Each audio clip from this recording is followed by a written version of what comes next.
Okay, I'd like to call to order the consent calendar for the Montecito Board of Architectural Review for February 22nd. We have one item, request of Becker Studios for 2020 Creekside Road. So Rob, did you have any comments about this? We are on for final today. Yes. I like everything they're doing in back. I know this is not part of their proposal, but I guess I would encourage the applicant to kind of revitalize the front landscaping. I think it's kind of worn, but I know their new work is all in the back, and everything they're doing back there is fine. So it's just a suggestion, a friendly suggestion. Okay, so is that it? Yes. Okay, so I looked at it and of course, site lighting came up as an issue and I wrote something to Willow Brown, the planner, who forwarded it to the applicant who has a response. So can we get that up, please? Okay, so the tree lights, which are over on the right-hand side of the Looked at plan, them. yeah, are 1.5 by 3.5 fully shielded, dark compliant, one LED 10-watt pendant lights. They're not spotlights or floodlights and are intended to provide subtle accent lights. Above the deck, they are intended to be around 5 or so feet higher than the heads of the site users to provide a soft light. This would mean 10 to 15 feet maximum mounting height. The pendants will hang from the tree branch. The property line to the southeast is 20 feet higher than the pool. So they're up higher and the tree lights are going to be down lower. I think that that's what they're representing here. And therefore it's impossible to look. Yeah, they're fully absorbed by the tree and the geography. So the southern property line is also 47 feet away, so that distance is going to further soften. For the nearest pendant light and is screened by a 6-foot plus evergreen hedge and 2 large oak trees. It is highly unlikely that the lights would be disruptive or even visible by the neighbors. The trees at the drive, now there's 2 trees down at the bottom, have a mounting height of around 8 to 10 feet. They again are tree lights. All lights are low wattage and dimmable. Because of the recessed light source and optics, there would be no glare visible from the street below. The trees at the drive will have mounting heights of around 8 to 10 feet. Excuse me, I am including a photo of the cut sheet to illustrate how subtle the light fixture is. And that's an LE, the really small little fixture. Okay. Okay, got it. Back. One last sentence. Okay. There is existing light along the drive, and so no additional lighting is necessary. Our lighting is intended to access the landscape and illuminate the stairs and walkways along the building face where the architectural facade would occur. We have no other proposals for lighting this area. Given the information provided, if the board objects to the tree lights, we're happy to remove them from the plan.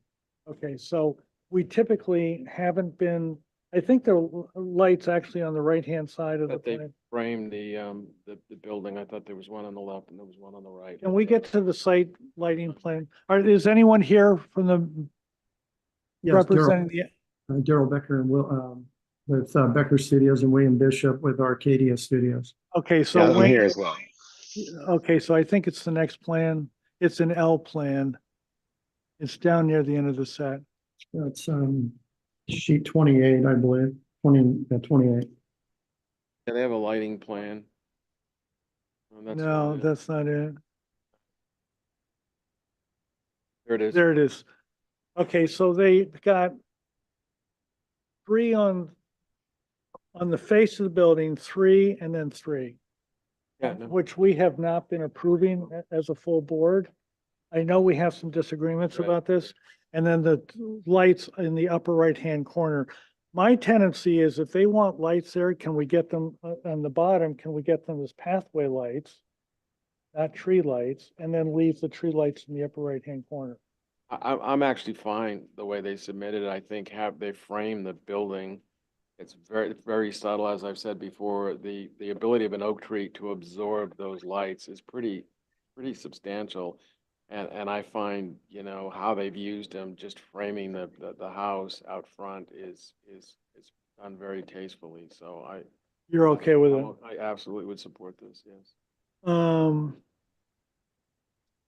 Okay, in terms of consistency, I think this is more light than we normally have been approving in the front. Let me just quickly bring this up to the full board and let them discuss it. We have a split board here.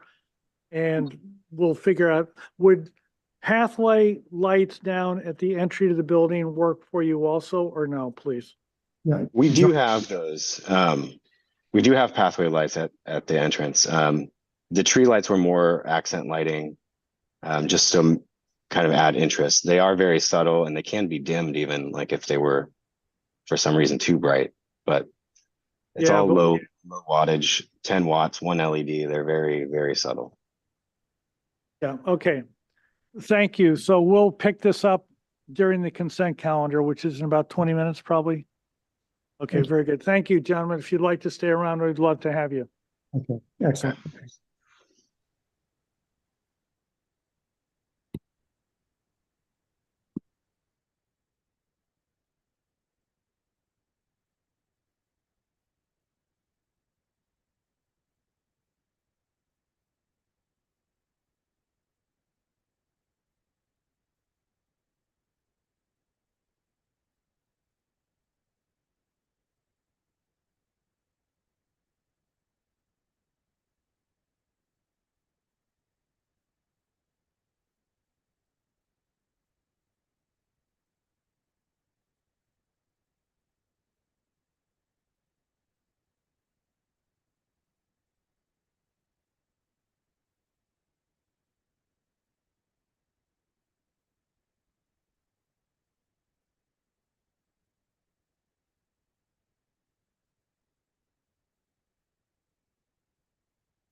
Ready? I'd like to call the February 22nd, 2024 Montecito Board of Architectural Review to order. Is there, first item on the agenda, is there public comment? Is there anybody that would like to address the board on items related to the board but not on our agenda today? Mr. Chairman, I would like to do that. My name is John Watson. I am a member of the board, but I'm also a member of the public. I'd like to make the comment that the board has been looking at lighting, site lighting, and as a point of reference, we have a full moon this weekend, Friday night, Saturday morning. Technically, it's about 4:30 in the morning on Saturday.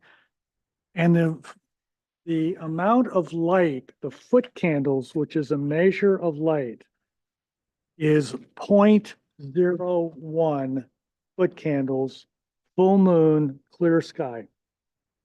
So it's very little, but I would love the board to go on out at some time tonight, tomorrow night, and just see how much light that is as a point of reference so that we can use it from now on. Okay? In contrast, daylight is 1,000 foot candles. Okay? Clear sky, et cetera. And the California Building Code exit illumination is 1 foot candle at the actual doors. So that would give, just sort of to get us started thinking about this, and then we'll pick it up sometime later. Is there anybody else that would like to address the board, please? Item number 2, agenda status report. Is there anything happening today? We do have one change, item number 5, which is Surf Dog Ventures LLC edition at 2561 Sycamore Canyon Road. The planner has requested that the item be dropped from the agenda and they'll reschedule when ready. Is there a motion to that effect, please? I'll make a motion do we continue or just drop item 5 from the agenda for today? Is there a second, please? Any further discussion, please? All those in favor? Aye. All those opposed? Okay, agenda status report. Anything else? That's it for me. Okay, minutes, February 8th. Does anybody have any comments about the minutes of February 8th, please?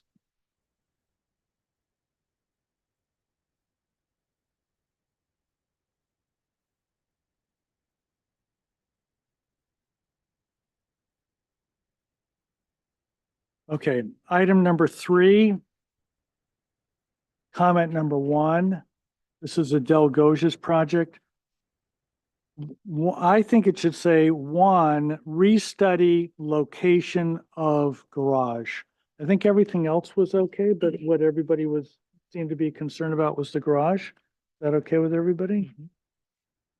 Okay, item number 4, comment number 3. This is the project with the buried lot off of Para Grande.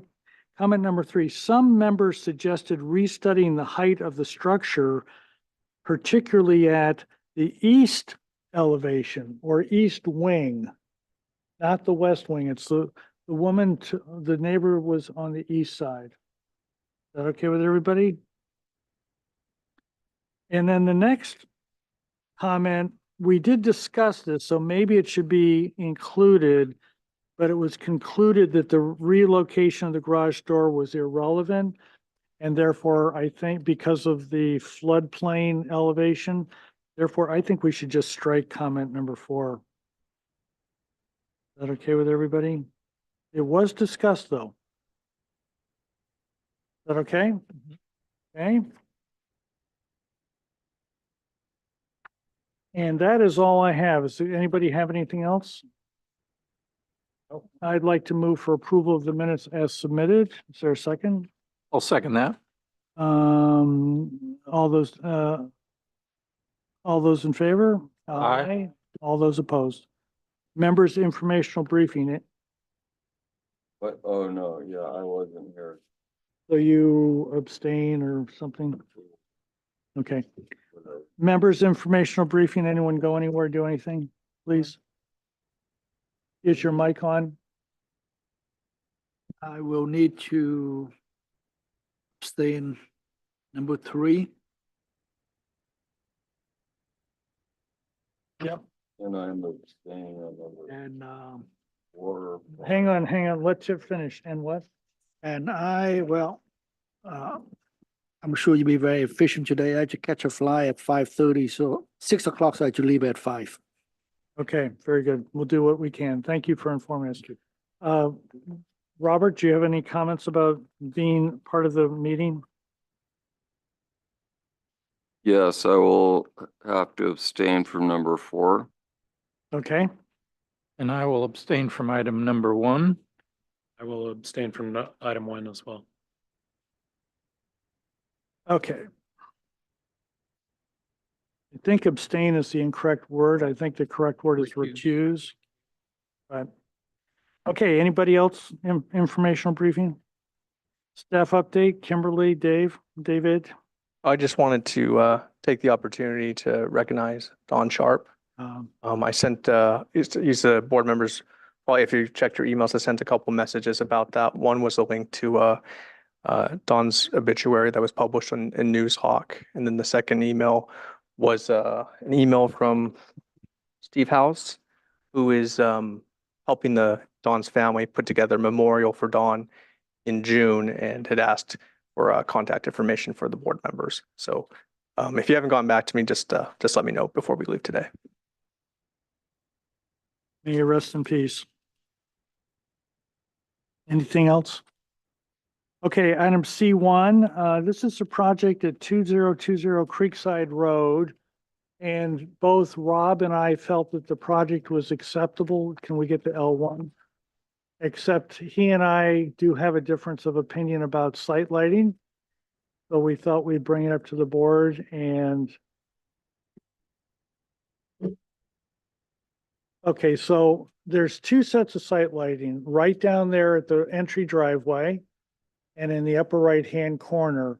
The upper right-hand corner is actually below the property to the right-hand side. There's a hedge along there. And even though there's not a minimal amount of light, which we normally do, I thought, and I think that Rob agreed with me that there's no possibility that that light's going to go and affect anybody else. I felt that the lighting down at the entry driveway on Creekside, this is a private road, was higher than the guidelines, which say the number of lighting fixtures placed at driveway entrances should be minimized. I felt that if they wanted some kind of pathway light, that was okay. Rob felt that what this was showing is okay. So I'm gonna, what's the board want to do, please? The red pluses are the tree lights, is that what Yes, we're and they're saying? the second light up on the upper left-hand corner. They're the really small little Yeah. lights. What is And the wattage. light output of those? Excuse me? The light output They're of those? they're 10-watt dimmable. They have one LED inside recessed. So to add to that, the tree lights are in an oak tree. I thought that they're up in the canopy, they're absorbed by the canopy. It's very subtly done, and I like the fact that I think it's very appropriate to have lights at that point kind of frame the building, frame the house, and so that's why I'm in support of it. What's, anybody else got opinions? Is there a compromise to that instead of maybe 3 lights per tree in the front, maybe 2 instead? Or reducing the wattage, because 10 watts is a lot. Pretty high. Those And, are, and they're dimmable too. Well, yeah, that's, you have to They're depend. dimmable. actually, I called FX Luminaire and that light fixture only comes in one configuration, which is 3 watts. So, Not- or 2 watts. I think it's actually 2 watts. Oh, so it's not 10 watts? No, it's one 2-watt fixture. Oh, And it's, that fixture only comes as one configuration, so. It's 2 not a watts lot is- of light. I'm not gonna say it's a lot of light. It's just, it's not. Anyway, so that's why I brought it to the board. Let's keep this thing moving, please. I'd be okay. I'd be okay with it because it's appears to be far enough back off the street there at the front on a private road. Rob? Well, I've made my point is I think it's very subtly done and it kind of balances the sense of arrivals. Robert? I like Rob's kind of analysis of the framing of the building and if it's really only 3 watts per fixture, LED, we know is more than 3 watts. And it is a private development. So this isn't really a community issue as far as I'm concerned, so I'm fine with it. Tib? Please, I'm fine with it at the way it's submitted. and Dave, please. And support it if the plans are changed that the fixtures are 2 watts. Okay. Is there a motion to that effect, Dave? Or I'll make a motion to grant final approval for the project with the condition that the tree lights are limited to maximum of 2 watts. Is there a second, please? I'll second that. Any further discussion, please? All those in favor? Aye. Aye. All those opposed? Thank you, gentlemen. Okay, item number 935 Mariposa Lane. Okay, we have some, is there anybody here for that, please? Oh, we have 2 members that have conflicts. So, Bill and Dave will recuse themselves. So is there anybody here? Jennifer, are you here?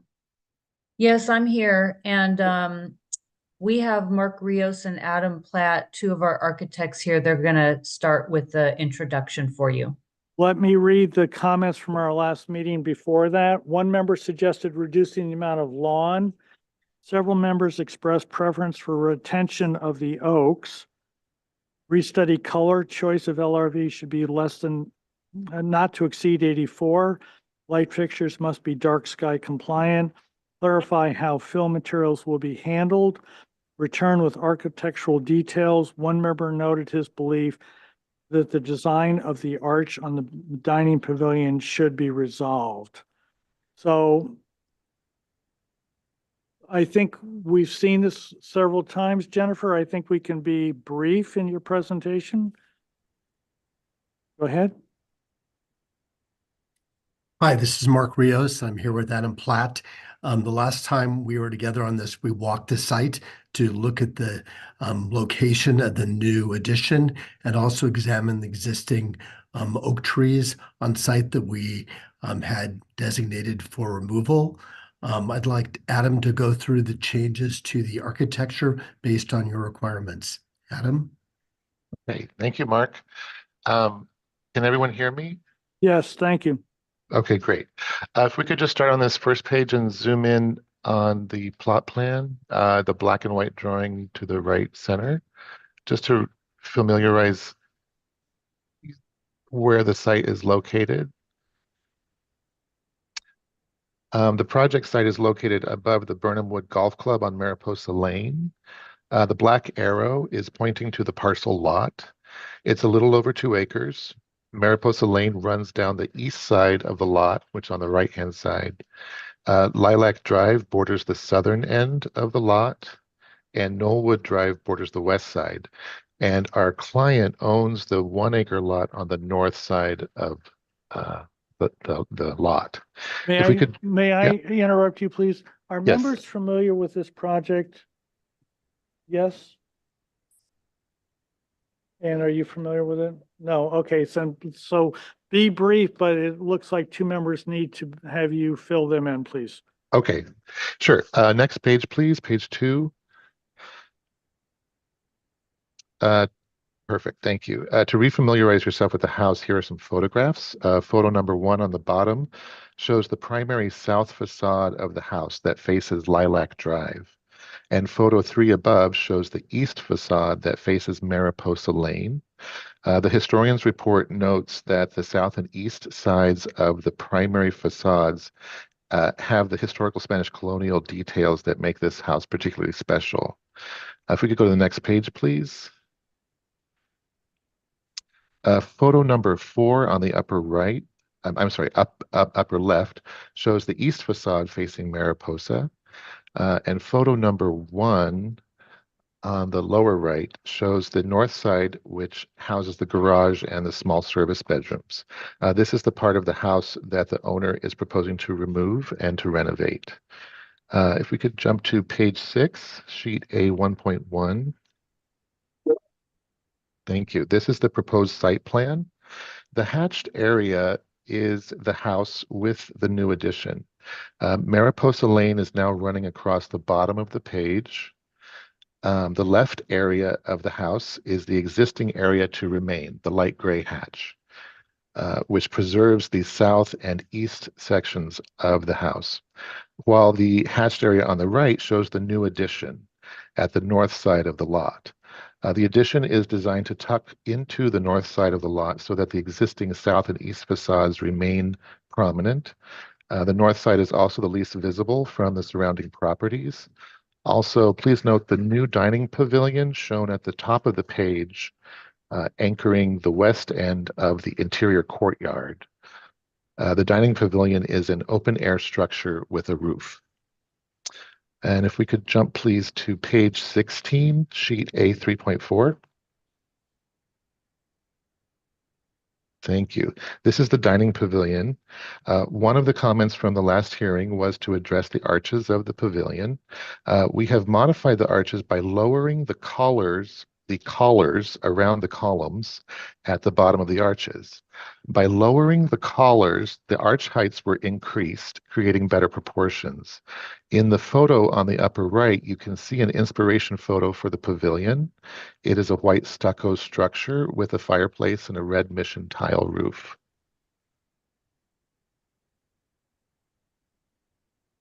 Okay, and from here, please, page 17, sheet A 7.0.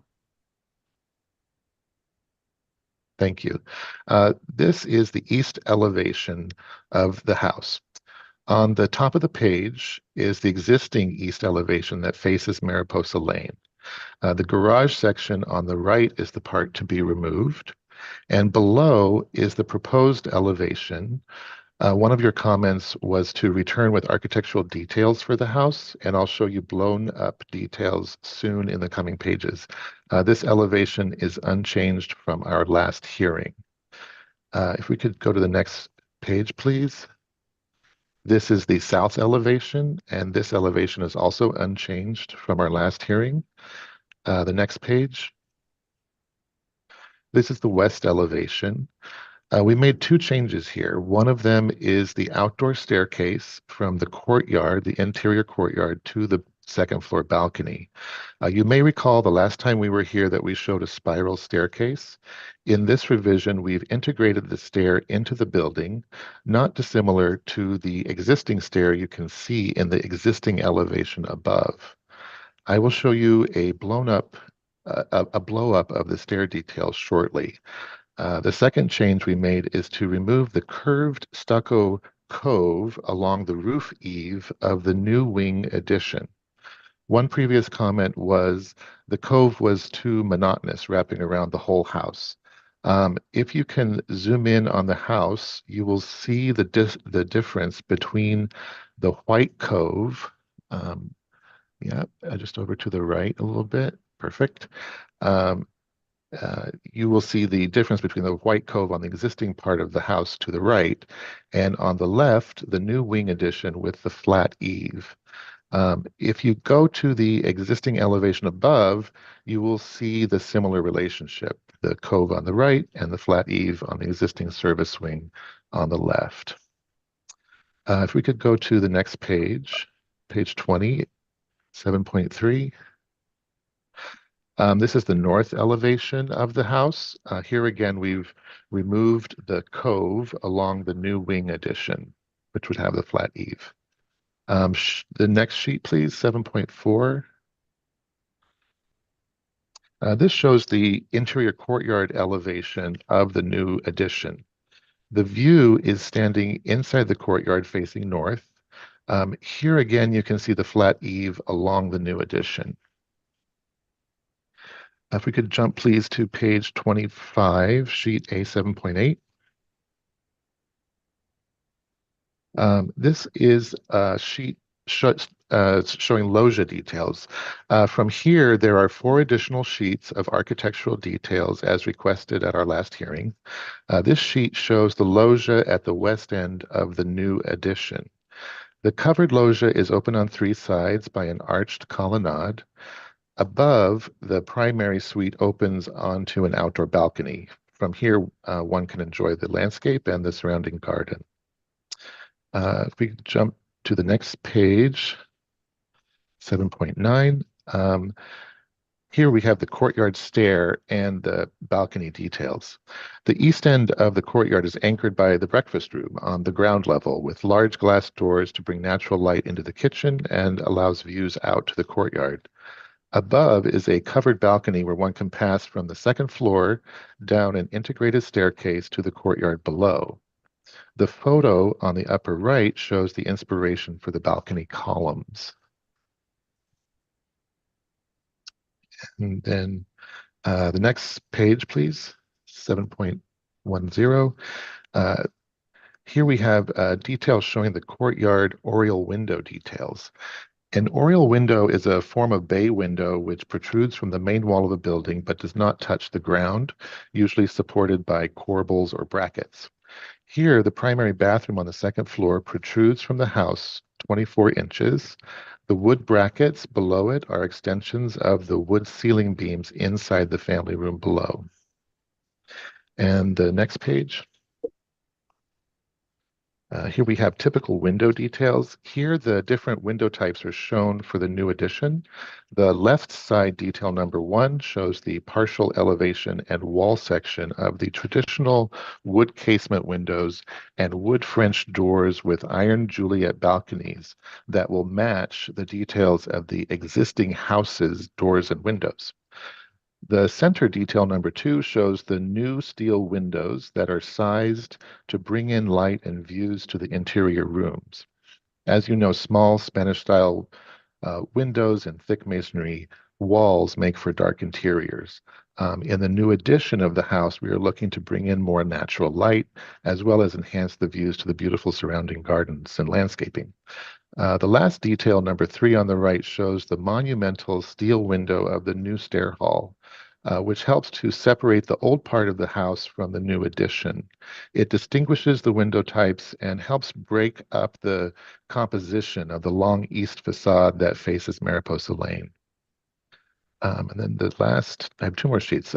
Next page, 8.0, this is project colors and materials. Here I'll just point out that we added the specifications for new exterior wall lanterns that are dark sky compliant and which are in keeping with the Spanish colonial style of the house. Another topic the board requested was to ensure the exterior white paint color does not exceed the light reflective value of 84%. We checked the existing white paint color, and it is a Sherwin-Williams color called Extra White that is 86% LRV. And so we've are proposing a new white paint color, also Sherwin-Williams color, that is called Pure White, that is 84% LRV. And the last page, renderings. Lastly, I just want to point out the changes in the bottom rendering where we've modified the arches of the dining pavilion and the loggia. We've removed the stucco cove at the roof eave along the new addition, and we replaced the spiral stair in the courtyard with an integrated stair that takes you from the courtyard to the second floor balcony. And from here, I'll pass it to Mark to address the landscaping. Great. Could we see the landscape plan, please? It should be sheet 3, L1. Great. This basically shows the changes from our last presentation that deal with the retaining walls in the right base of the drawing. They've been reconfigured slightly to provide a little bit more backup access space from the garage. So now from the back of the garage to the first wall, we have 30 feet. Provide ample backup space. We've also are showing in this drawing could you make the drawing a little larger, please? And to see along Mariposa. Great. This shows the location of the new driveway and the new driveway gate. This has been reviewed and approved by the fire department. It also shows a new gate along the street on Mariposa, which will be used for fire access into the courtyard. We're removing an existing hedge all the way along the perimeter of Mariposa and pushing it back from the curb with the new fence and gate and hedge to sort of comply with the open space requirements along the edge of the street. Can we look at the page that shows the oak trees? I'd like to discuss those.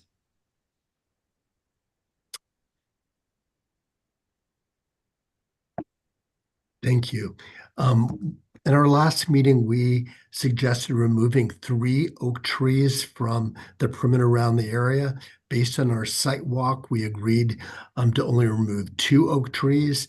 The arborist report shows about 24 trees in the immediate area, oak trees of the house. And the trees that we're discussing are tree number 15, which is in the driveway. And it's basically a volunteer oak. There's a photograph of it in the arborist report. It's leaning. I think there was no question at all that that could go. Then there was another oak, number 6, that's basically in the family room. That tree is somewhat malformed. It's leaning. All the weight is on one side of it. And the group on our site visit thought that one could go also. At that time, we were also looking at removing number 5, which is by the family room. And you had requested that we do more work to see if we could keep that. We've been working with the arborists, and we are able to keep that tree. And we have incorporated measures into our plans by changing the stair location, the footings, how it moves around it, so that we can keep that tree. So the current plan is to remove 2 oak trees. We are replanting 6.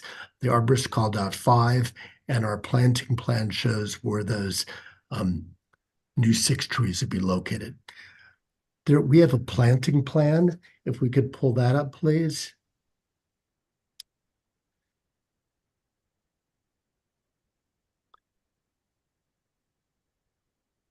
I think it's one more. One Next page, one. please. Yep. Right. This actually shows where those new oak trees are located, but it also shows the extent of new landscaping. And we have had more lawn reduction. That's what I wanted to show this drawing for. So all the new planting that is directly below kind of the oval shape, that currently is lawn. And so we're reducing all that with new ground plane planting, and the area to the north of that sort of curved shape is currently lawn.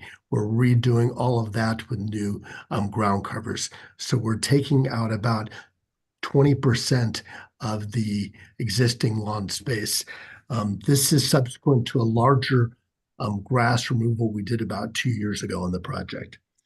I think that's it. The items, you had questions about both the landscape and the site. What Questions, for us? questions, Chip?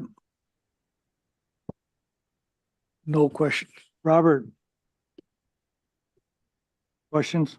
Do you have a detail of the proposed overhang that's not the cove? Yeah, if you zoom in on those renderings, maybe you can, at the bottom there, you can sort of see that the underside is the white stucco detail, and there's So it's just a lesser cove, it's flat, so the wall comes up flat, and totally then flat. yeah, Oh, I see. the eave is flat. Okay, Yep. And no then more there's the questions. gutters. Rob, questions, please. How wide's the driveway, the new driveway? What was that? How wide is the new driveway being proposed? 16 feet, I believe. That's the only question I had. On sheet L 7.0, there was a note that said you were going to reduce the lawn area and make it flat and more usable. I don't see any evidence of building that slope up with a retaining wall or changing the grading. Is that note old or has that change not made it to the drawings yet, please? I think that note is old, that we're basically keeping the grading as is. We have reduced the lawn area, but we're not changing the slope. I just had, so have we done a site visit of this? We did, Okay. yeah, Be nice to see well. what's going on here, but Okay, so public comment, is there anybody that would like to address the board on item number 935 Mariposa Lane, please? No request to speak. Okay, comments, we are on for preliminary today, same order, Tib? Yeah, so I believe that the project is has been designed and detailed properly, and I would like to, if it's fine with everyone, make a motion for preliminary approval. You guys okay with him going ahead with that? yes. Who would like to second that, please? Second that. Any further discussion? All those in favor? Aye. Aye. All those opposed? Carried unanimously. Back on standard or What do you guys want to do? They've got a lot of the details. I think this could go to consent. Yes, consent on final. Is that okay with you? Yeah. Okay. Yeah, so Consent. thank you, gentlemen. Thank you very much. Thank you. Thank you. Okay, item number 2550 Periwinkle Lane. Is there anybody here to represent that project, please? Very good, excellent. If, can you run out to see if you can garner two of our members? Can you hang on to, right here, I'll take it, I'll take it.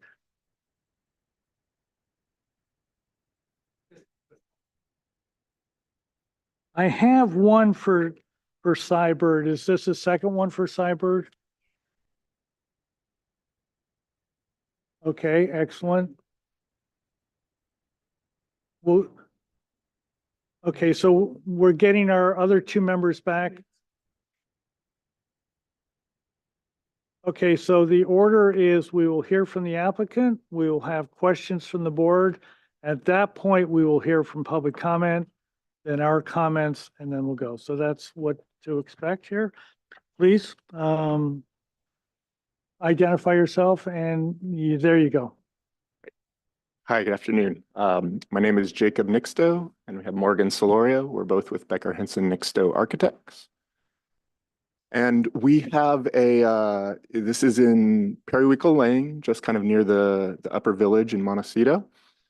Great neighborhood with a lot of architectural charm and character. Some Moody Sisters houses in the area. This is not a Moody Sisters house, but it is from the early 1900s. And we're here for actually two minor things today. No changes to the house itself. There was a remodel that was done back in 2018 to the house, an addition and remodel, kind of in the spirit of the shingle style. And a pool was installed in 2020. We're here today for two items. There is a as-built for a ZNE case, open pergola of approximately 400 square feet. It's located roughly in the middle of the site, slightly off to the east. And then there is also an existing accessory structure that was permitted through MBAR and through the County Building Department back in 1994, which there are photos on the next page, but that is in the upper right, kind of the, thank you. In the upper right. So it was originally permitted as a playhouse and storage structure. It's got a little bit of quirk and charm, like many of the properties in the neighborhood, but it is, we're here today to request a conversion of use for that structure from the playhouse and storage to a home office, which our understanding of home office is that that would be more like a study. And in conjunction with this, this permit that we're seeing today, the owners have also filed a request to move the home occupation to a room within the house, which is what we've been advised is the best way to approach this. So today we're here to look at the pergola and the existing accessory structure. If you'd like to go to the next page. So the lower right, kind of 3 photos. I don't know if we can zoom in on those.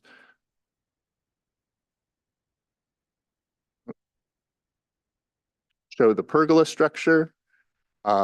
It's a series of 8 wood posts with some lightweight metal lattice on top. Well screened. The neighborhood has many mature, dense trees, kind of fits in nicely. And then if we can slide up on the page here, there we go. We can kind of see the existing accessory structure as well. Some photos from the streetscape.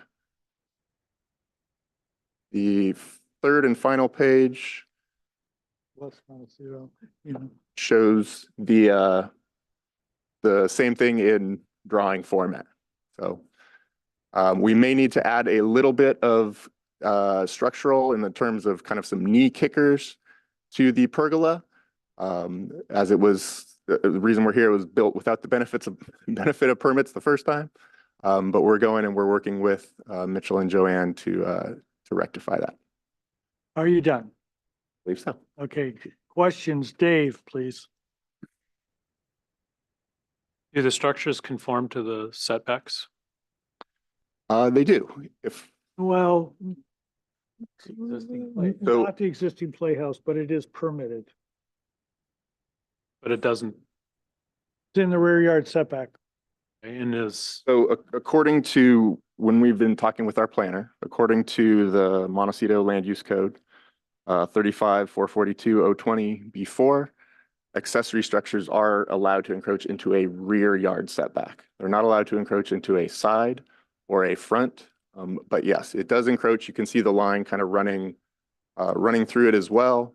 There are some conditions on that encroachment that it doesn't exceed 30% of the total setback. We're well short of that figure. The structure does not exceed 12 feet in height. We're underneath that figure as well. And then there are a few other conditions that apply that we satisfy as well. The open pergola, you can see there, is in the middle of the site in the setbacks. how far off the property line is the accessory structure? It's approximately 12 feet. It's about halfway in the 25-foot setback. Is there any existing screening? Can it be seen from the adjacent properties or the street? It's fairly dense in terms of, there's sycamores and oaks, kind of mature sycamores and oaks. I don't know if we're able to pull up an aerial image. Do we have photos of that? Maybe in the back of the photo. Next page down, next page down. Yeah.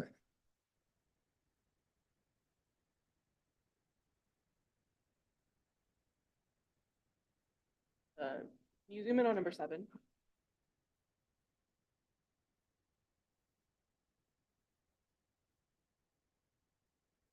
Pretty mature. We don't have any photos of specifically of the screening, but you can kind of see in the background of all these photos, there's lots of mature greenery in the vicinity. There is, I believe it's a 5 or 6 foot fence. There's one of the photos, you zoom out and we scroll up. There, kind of the upper right, number 2. That's kind of indicative of the fence that is along Periwinkle Lane there as well. And there appears to be some element in that photo that's higher than 12 feet, or I'm not sure I understand what it is. Photo of the accessory structure. Which photo? 7. 7. The element on the right there. That is the kind of the front. It's almost got a little bit of a Western saloon look to it. But you can, the window there is at approximately a 6'8" head height, and the I don't know, stage front facade is about 11 feet tall. The top of that element that you're seeing there is just kind of in this photo as a perspective. If we look at photo 5, we can slide up there. That's the element that you're seeing in that So a lot of the structure is actually quite a bit lower than 12 feet. Yeah, it's actually just that one wall, you know, 6 inches worth of thickness as the front. Thanks. Bill, questions, please? So you're not adding anything to this structure. Was permitted. That's how it was permitted. That's correct. And then, real quickly, the structural knee brace you're adding, so it's a concrete post or a wood post, and then you're going with a metal. So it's actually it's a wood 8x8 for the first 6 feet or so. If we can go to the page 3, and then at the very top, if we can zoom in on the upper left, kind of 1 and 2, yeah, there we go. At the upper portion of the wood post, there is a tube steel, a 2x4 tube steel that kind of sits the lattice work, up above the posts. And so we will be adding those, the tube steel diagonals from the kind of upper level of lattice work down into the 8x8 posts as a knee brace to give it some lateral stability. You're adding a metal piece, then tube steel. Yes, Okay. to match the tube steel that's there, painted the same. That was it. Thank you. Robert, questions, please? No questions. Rob, questions? Did you folks do a survey? Was there a survey done?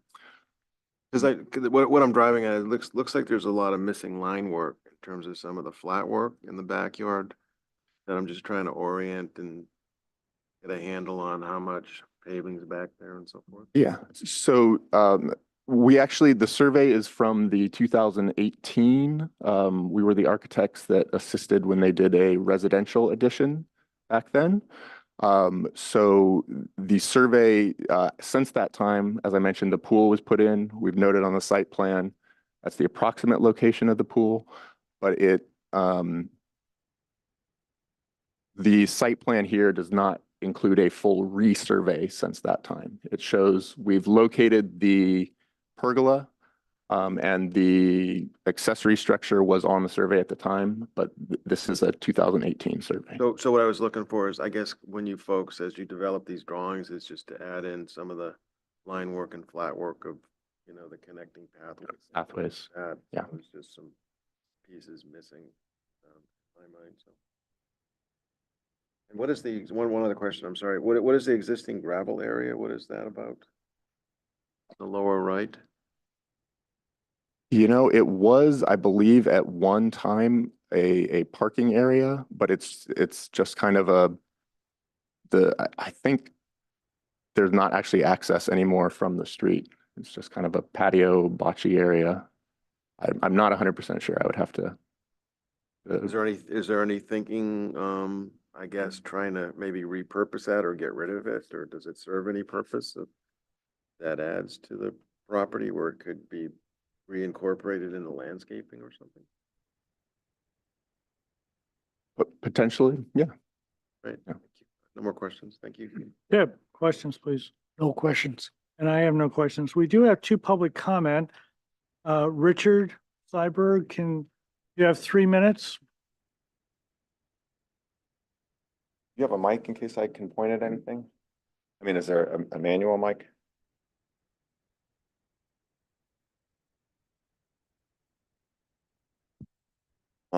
I'll go ahead and start. So my name is Richard Seibert. Let him speak, please. My name is Richard Seibert, and I live in the house directly across the street, and we are directly impacted by these improvements. Above, below, right, left? We are directly across the street, 539 Periwinkle. Down. Down. Down. Yeah. Down is on the eastern side. It's on the southern side. Okay. Okay. There went 30 seconds. All right. So my first concern is the usage to run 2 businesses out of this property. A psychiatric facility and Kaufman Wealth Services is excessive. Have you considered FAR? And please verify the permitted playhouse. Is it in fact permitted? I guess it is permitted. I took notes prior to this meeting. Here is why the usage is unacceptable to this small 1-lane neighborhood. A psychiatric treatment therapy will be bringing unstable people into our neighborhood. Is there a certain point at which a business gets too large and cannot operate out of a home in Montecito? Periodically, we have 4 or 5 cars parked in front of our house, partially on the roadway across the street, as well as numerous daily deliveries from different couriers, including Amazon Prime. Often it is difficult for us to back our cars out of the driveway due to the parked cars across the street. If this business is approved, we would appreciate the consideration of opening up more parking on their property behind their fences. They have a second gate on the eastern side that is referenced just a second ago with that gravel parking, which could be opened up for that brings up another point. That gate, the site plan is completely inaccurate. So this is from when they put through their original construction. The gateways, the entryways, the pathways are completely different than what's on the site plan. So I was saying if this business is approved, we would appreciate the consideration of off-street parking. In regards to the pergola, the photos that were presented to you are not what we see. We must consider this pergola as if it were a new structure, and would this be allowed by MBAR if it were not existing? Not only is it unsightly for us to see the top of the trellis from our primary window, we have one main window in our living room and we look directly across at a white trellis. The white trellis is filled with lights, and every night, periodically throughout the week, the lights are on. So we look at a pergola that's white, and then we also see the structure behind it. So there's a lot of stuff going on visually. Just one sec, you'll get a chance. We would request an MBAR site visit. At night, I said the lights. We moved to Montecito for our peaceful rural setting, not to be across from a commercial operation. Additionally, there are numerous trellises with 2x2 material, both adjacent to the house and entry pergola, as well as the proposed pergola. My understanding is the county would not allow small building materials as they are easily ignitable and a fire hazard. That's it. Thank you very much. And I don't know your first name. Lisa? Lisa, please. I sent an email, but I'm not sure if David received it. I'm showing pictures too. The one right there, it says Kaufman Wealth Service. They're already running a business out of their home. I don't know how many you can run in Montecito, but they're asking for another one. There's already cars coming. This morning I took a photograph. I sent that to David. This morning I couldn't get in my driveway again. They had 3 cars. They have landscapers. I've sent them emails. I went to the Periwinkle Association. They have landscapers that show up. They were showing up at 6:45 a.m. outside my main window, blasting their radios. Now, I told them, I don't think you can do construction or any kind of work till maybe 7 or 7:30. I don't even know. Now they still come at 6:45 and they sit in their car and they go out at 7:30, but they're in a large truck. I don't know. I mean, I have a photo of this morning with the cars on the driveway. They haven't planned for any street parking at this house. I have a photo showing how they put gravel, maybe the width of a half a car outside their stone wall. So there's a photo of how everybody parks half on their stone gravel coverage and half in the street. And that's how they line cars up in front of their house every day. They have what looks to me like ample parking in their driveway. Maybe they could put more cars in their driveway. They have this other fake gate at the other side. When he just said he's not really sure what their use is. There are hedges planted in front of that gate where this square is.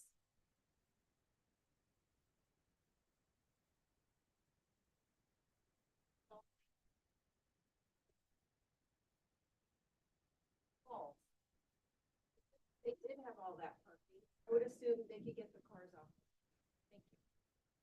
Every day. So I have some ample parking in front of my house. If they want this to look like New York City where I'm from, I'm happy to charge them. They could probably put 3 cars in front of my house at 2,000 a month, and they can rent space if they need it.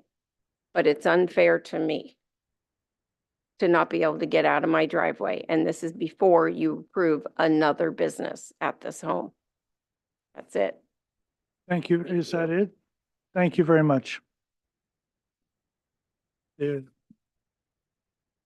Okay, so members of the, quick comments, short in response to this, quick.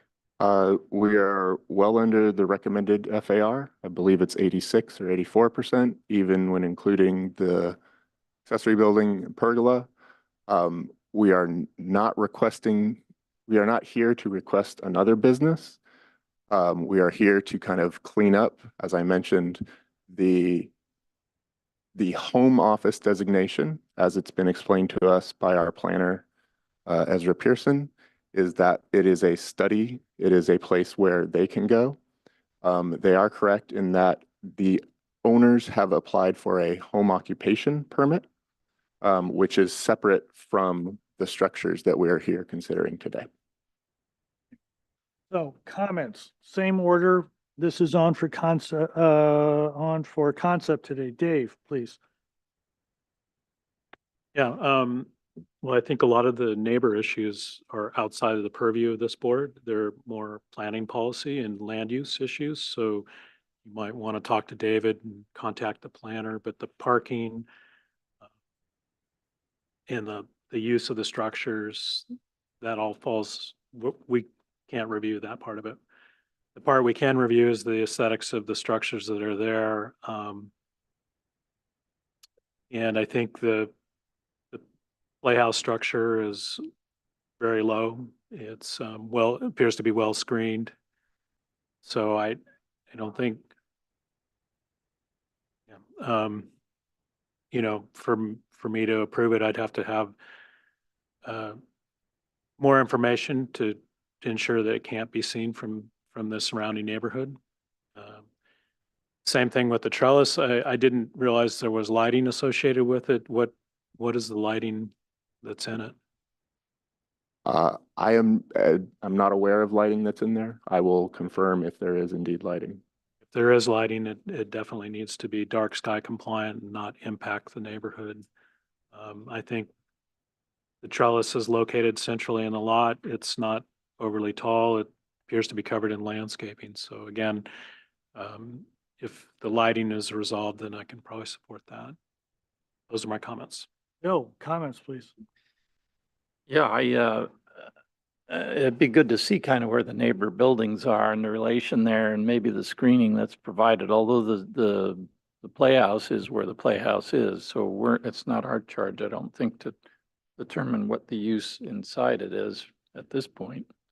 That'll be a planning issue. So I don't really have any problem with that. The pergola, though, yeah, lighting definitely. The detailing of the way you're going to repair the structure of that, I think might be a better way to make that look a little better. It looks like you're just kind of tacking a piece on there just to kind of fix it. And if you could maybe integrate it with a cap or something, and maybe it's a wood post or, maybe a little more creativity there might go a long way. I don't know. So I'm a little unsure about the quality of that repair. So I think it is located in a fine location. Definitely night sky lighting would also be necessary. And, if there's some good neighbor things you can do to help screen the visibility of that from them, might be something to consider as well. So those are my comments. Robert, comments, please. Well, I agree with Dave. This is a land use question that not under our purview.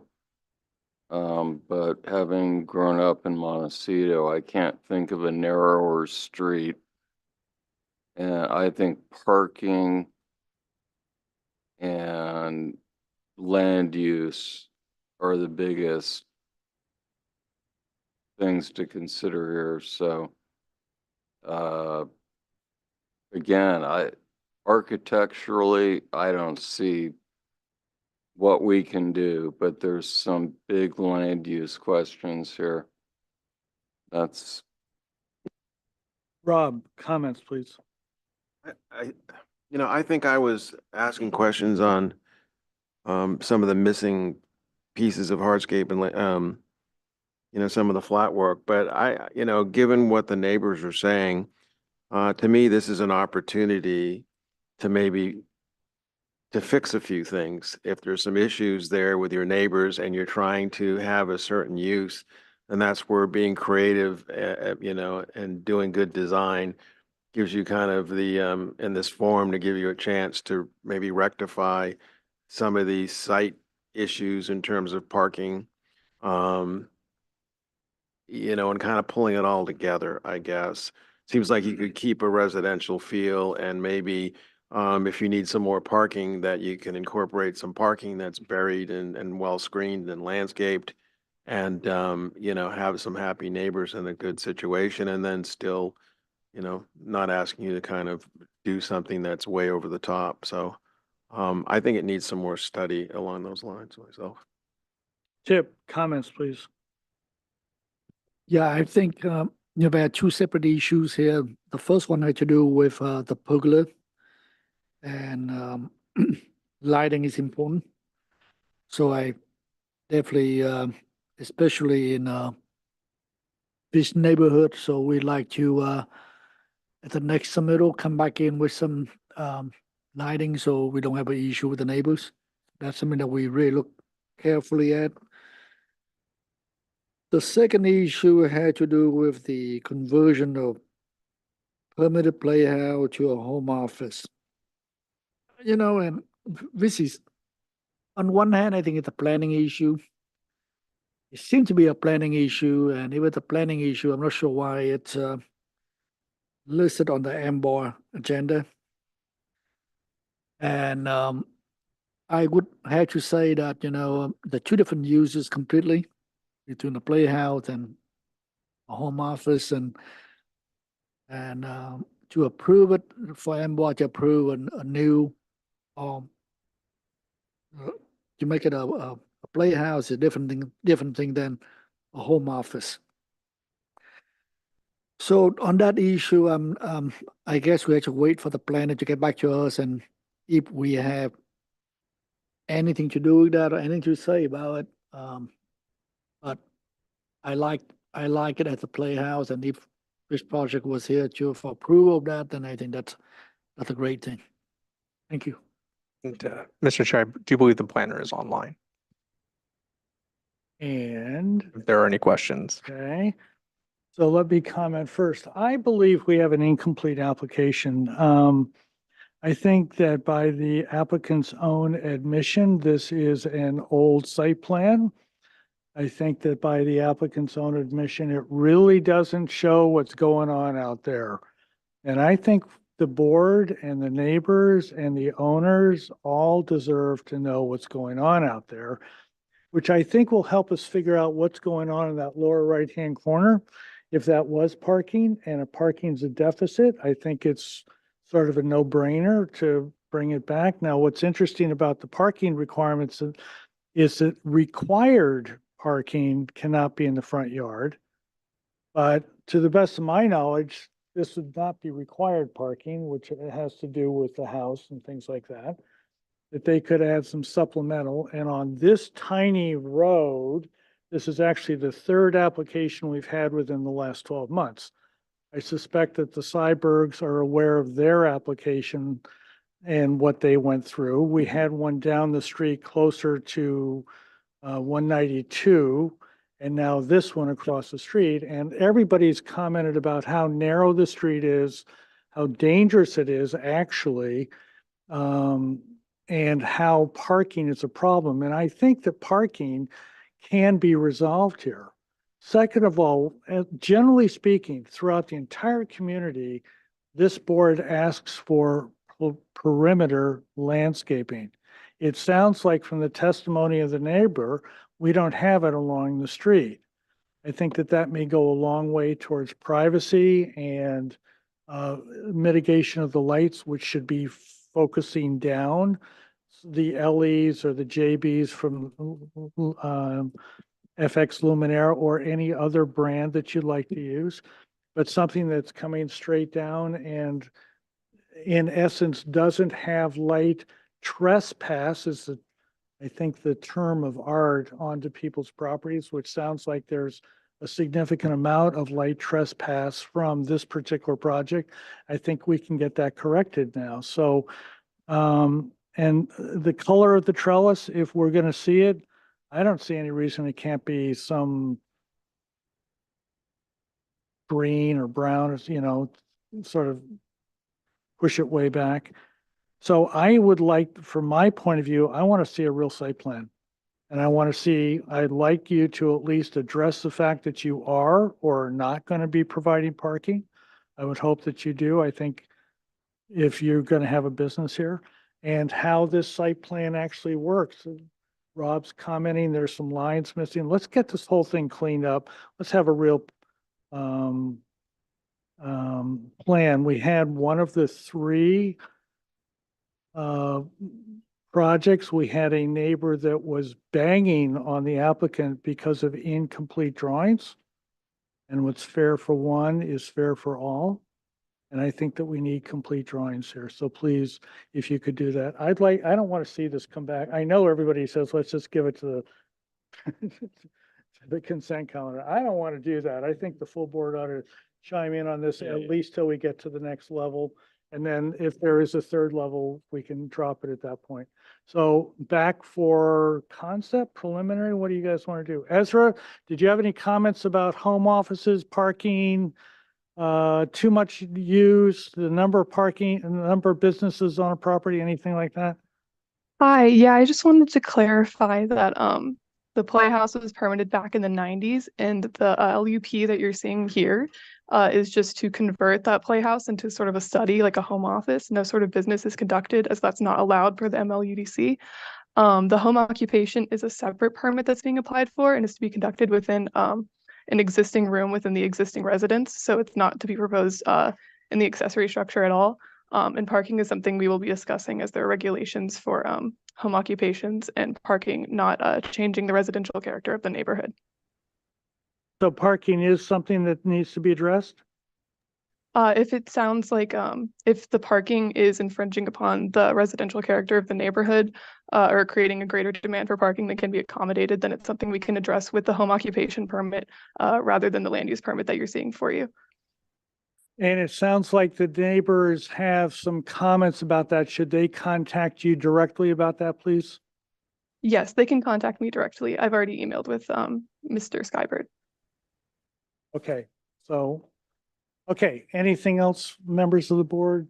Anybody? I would just ask maybe a little more clarity on, and I think you reiterated that already, that small lower right square parking and how it is and the landscaping and all that. What's going on there? Is that permitted? Was it not permitted? I'm trying to remember from 8 years ago, and my recollection was back then, we weren't allowed to have parking within the front yard setback. And so we had, Required parking in the front. right. I think that was part of the reason was planner then made them block that off, ironically enough, because it was not allowed to be parking. So it's just a square right now, flat with gravel in it or something? Is there a way, I'm sorry, Bill. Oh, go ahead. That's fine. Is there a way to ask for a mod or a variance to get parking there? Ezra? You can apply for modifications or variances to get parking in the front setback in certain circumstances, but I'm not sure if this would apply here. We haven't investigated that. Would planning support at this point, would planning support some kind of temporary parking there during daylight hours, for instance? That's again, that's not something we've looked into yet, so I couldn't really make a definitive statement. We haven't been informed of a parking issue until this meeting. Could I ask the neighbors, I mean, is the issues all during the day or is anything happening at night, overnight? Is it? Okay. He said mostly during the day for those that are attending virtually.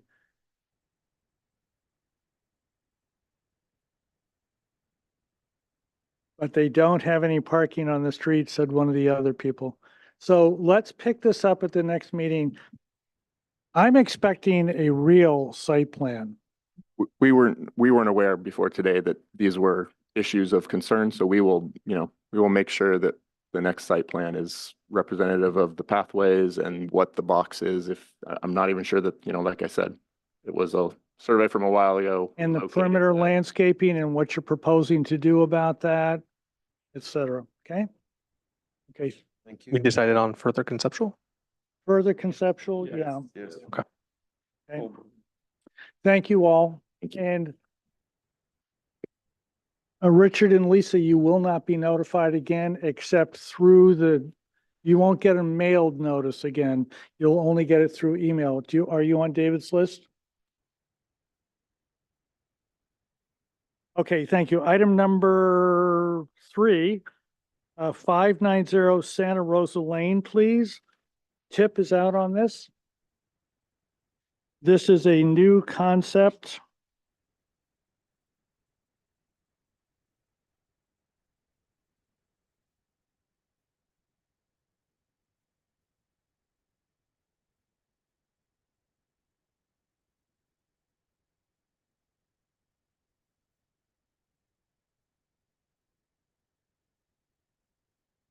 Go ahead. All right, howdy. Am I free to do my presentation? Yes, you are. Well, it's been a while since I've been before the board. It's good to see you guys. All right, so this is a small project of ours on Santa Rosa Lane. This is essentially directly across from the Montecito Y, off of San Ysidro. It's the first house up Santa No, Rosa. Santa Rosa is, if you go to the vicinity map, kind of that lower middle.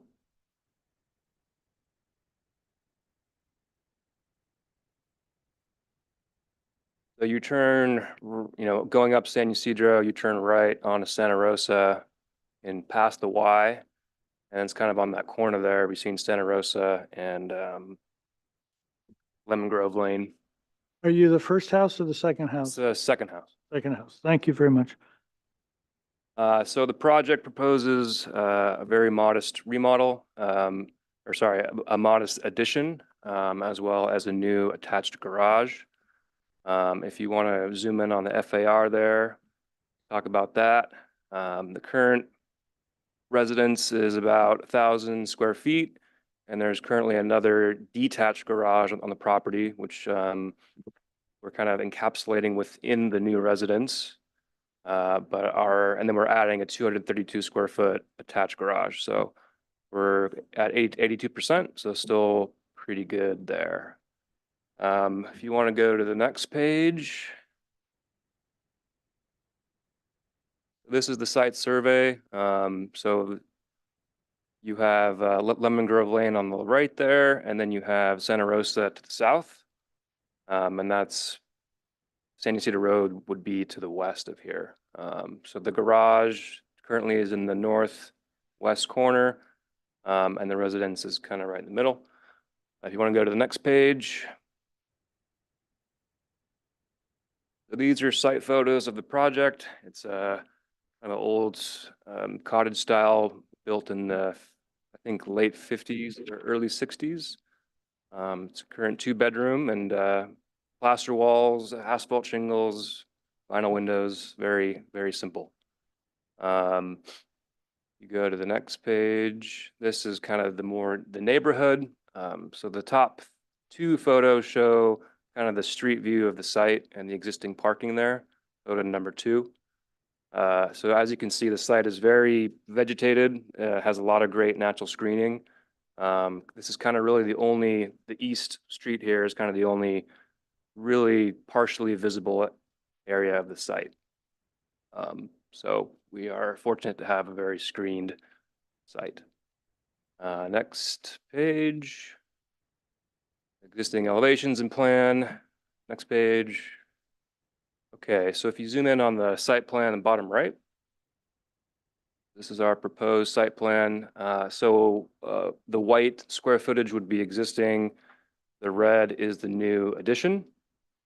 At the top right there, you see kind of a cross hatch. That is the area of the existing detached garage, which will be converted into habitable space. And then the blue is the new attached garage. It's a pretty tricky site. We're zoned as a 2E1 for whatever reason. And I think we're only about 0.1 something acre. So the setbacks are pretty restrictive, but we've managed to kind of work within them as much as we can.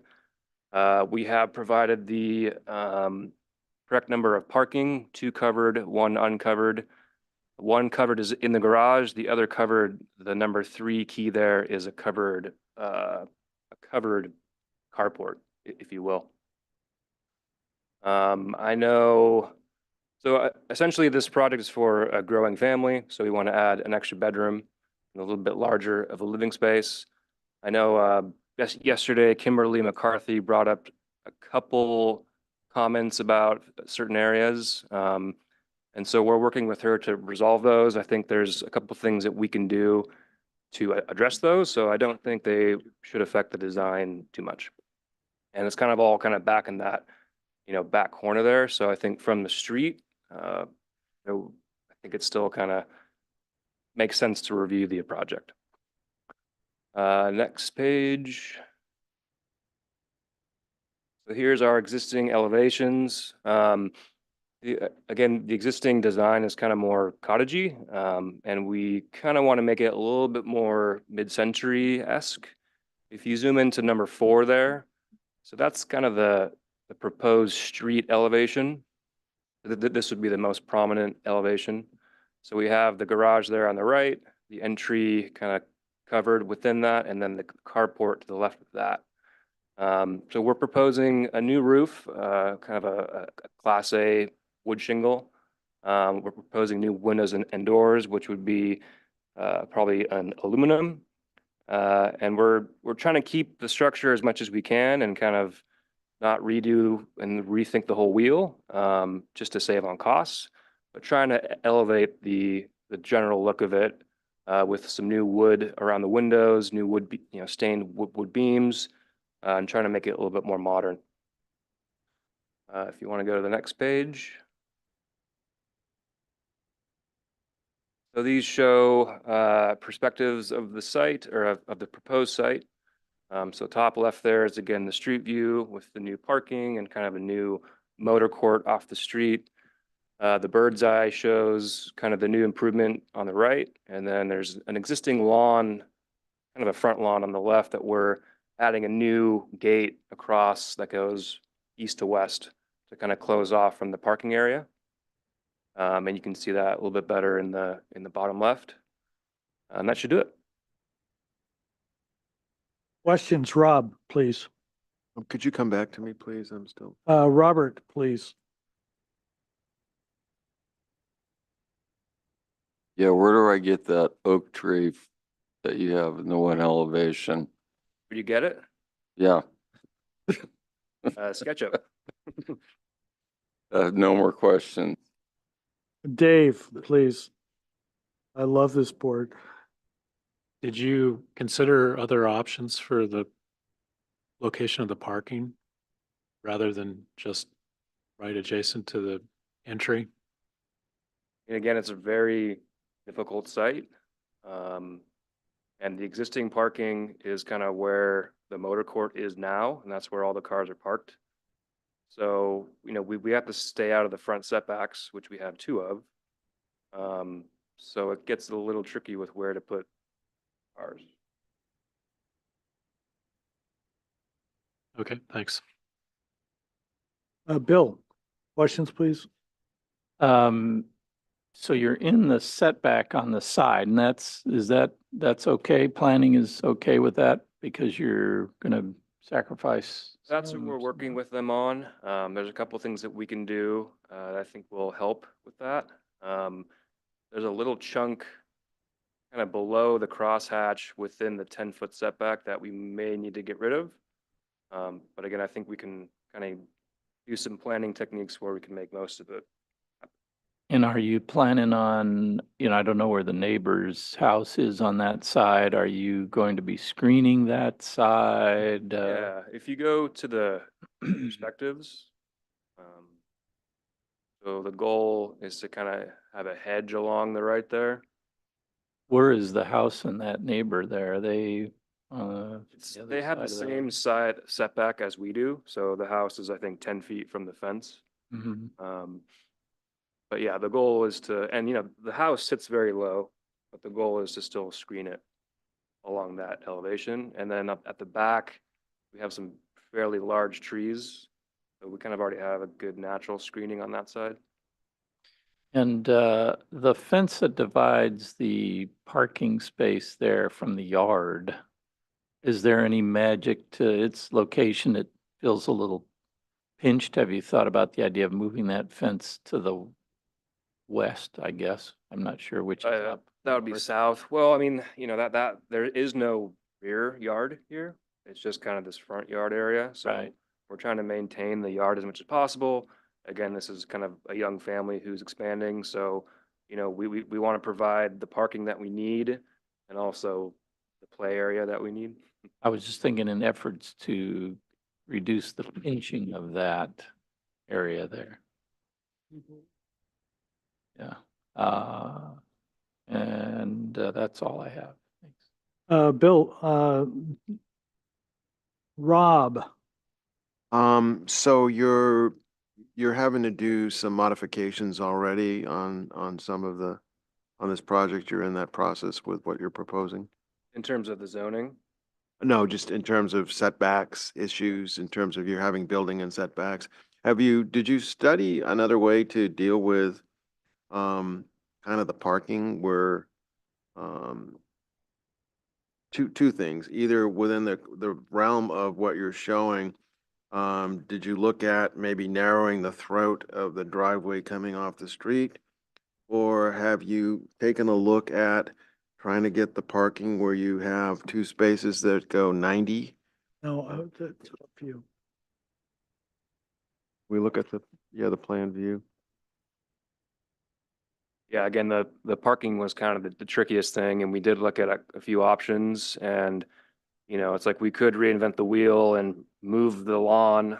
But again, our front setbacks are so restrictive, and we're not trying to demo the existing house, so there's really not a lot of options. So I guess what I was asking, like you're going through the modification process. Where are we on this? On the trying to find the house on the. It's corner there. Left. Dave. Yeah, right there. So you said you looked at some other options. Did you look at the options of either coming in and heading on into the garage and then having two spaces that go to 90, you'd potentially be in the front yard setback. Dave, can you rotate it kind of? Let you look at sort of the. I don't think we can be in the setback. Push. There you go. Yeah, that's it. There we go. Thanks. That was kind of the big challenge is, you have to have all three parking spaces out of the front setback. Or you need to request a mod. Would the argument that you can end up with better solutions that kind of present themselves better to the public and I think might function better for you folks. So anyways, that's kind of what I wanted to understand. So. Are you done? Yes, thank you. Yeah, I think parking, everything else is kind of a no-brainer, but the parking, I don't know, it's not easy, and I'm not really in love with this. We had a project on Oak Road, I think it was, up near Middle Road, and you've got the 3 parking places, which they didn't, but they ended up with the ability to have a gate and then so that you didn't see the back of all 3 spaces right there from the street. And I felt that from a site planning point of view, from a pedestrian, community, it was a vastly superior solution. I thought they did a good job. I agree. I don't think you should tear down the house because of the parking regulations. I think that's way beyond what this board is about. But there's got to be some way, and I would be ready, willing, and able to support, give positive comments towards a mod if you guys wanted that, if you can come up with a better solution than this. So Or, yeah, you're- better. You're saying a mod to reduce the parking or to allow us to park in the front setback? I don't know which it is. I think you need to chat with people and figure that out. I hate to bring it up, but the YMCA has a lot of parking and so does, Lower Manning Park right around the corner. So, but I just am not really excited. When the Montecito Land Use Community Plan and the Montecito Land Use Code originally came out, the 3 parking places it was either a half an acre or an acre or more. I think it was an acre. Somewhere along the line, this extra parking space slipped in for these small lots. And I think that in my personal opinion, it's unwise. So, besides, I think that you've done a nice job everywhere else, but somehow please figure out a way to come up with a better parking. And if you need me, and I think the board to support that, I think we'd be delighted to do that. Okay. So further concept, full board. Thank you, and good luck with that. I understand the difficulty of the problem. Mr. Chair, did we ask for public comment? Oh, and yes, I got myself out of order. Thank you, everybody. Public comment, anybody like to address the board on item number 3, 590 Santa Rosa Lane? No requests. Okay, comments. Is there anything beyond? Dave, did you have comments? Yeah, I want to reiterate that in this case, given the constraints, and I've been going through my head what you could possibly do, short of doing a 2-story structure, I'd be willing to support a modification to allow the parking in the front yard setback to allow you to conceal the parking from the street, better conceal it than just having everything in a row. Robert? Comments? I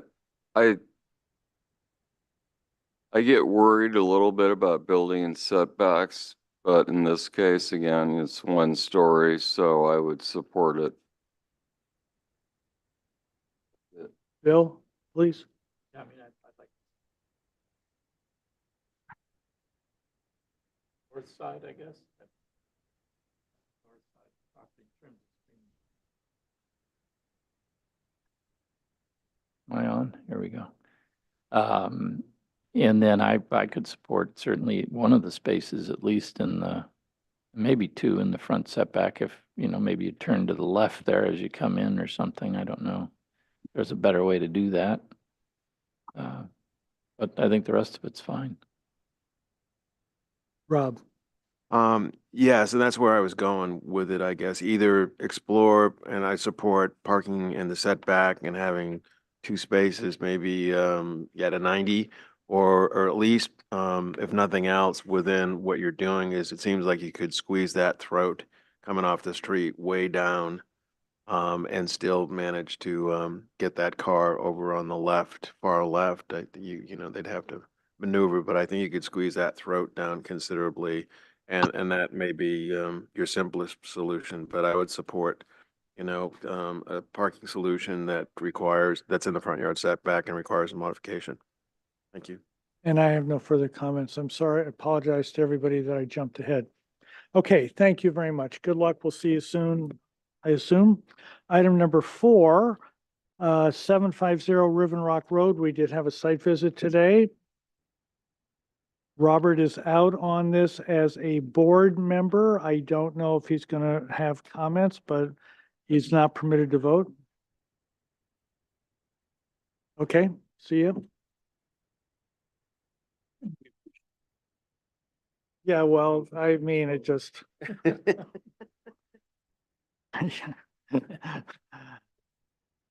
you go, Mr. Mayfield. So we did a site visit. Have you had a chance to alter the plan, please?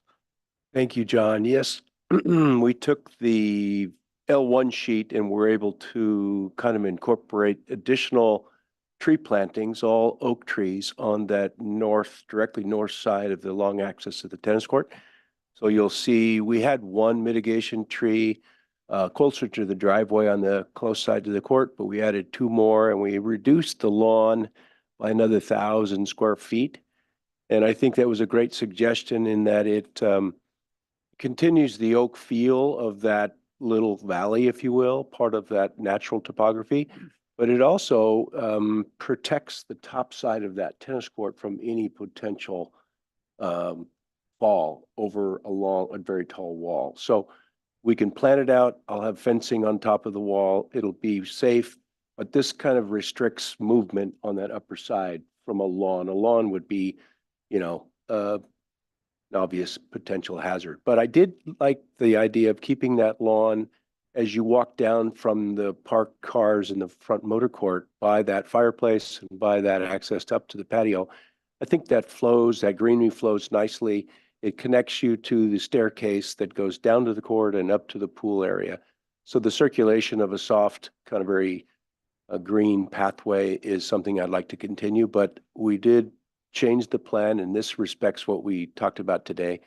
You all saw the poles and just how private this court will be from any neighbor direct, impacts. And I think the intent, of course, of this design was to balance the cut and fill as much as possible and contain the material on site, with the upper side being lowered and the bottom side being higher. I wanted to remind you that this approval also includes the trellis that you saw that was already constructed. Apparently, it was not part of the original permit, but we've got drawings to show how that was built. That was part of the original architect's solution. And as we looked into it with Veronica, we did not find a permit for that. So that should be included in your finding today to allow that as a part of the process. And where is that on the drawings, please? Directly to the southeast of the tennis court, you'll see a curved form, John, that is a pergola listed there. And the elevations of that, please? Let's see, I think they're on, let's go through those till we stumble onto the plan. Right there, go back to, sorry, thanks, David. That shows the plan view and the cross-section and the columns and the trellis and beam members and the structural. That's the way it's currently built on site.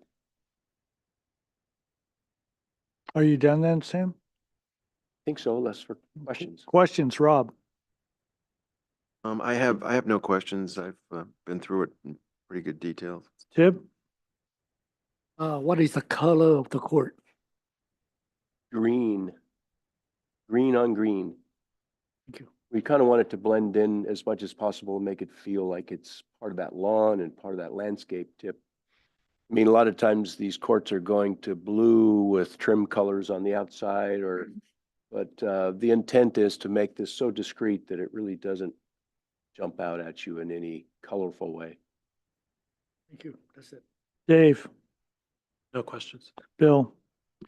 Sam, did you have a chance to look at that elevation on that creekside end there yet, or that'll be a detail you'll bring next time? I liked your ideas, and I really think the continuity of that whole lower, very rural, natural area would be better served if you walked up towards that and it was stone clad.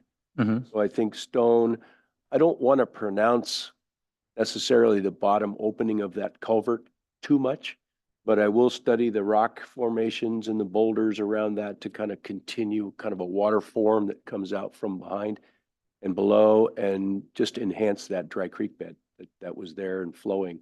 It does a good job of draining most of the upper neighbors. And there are 3 trees on that bottom corner there that you say might be impacted on the site. Could you go back? Yeah, on the site plan, there's 2 I think that will be fine, but there's 1 that we want to retain and save if at all possible.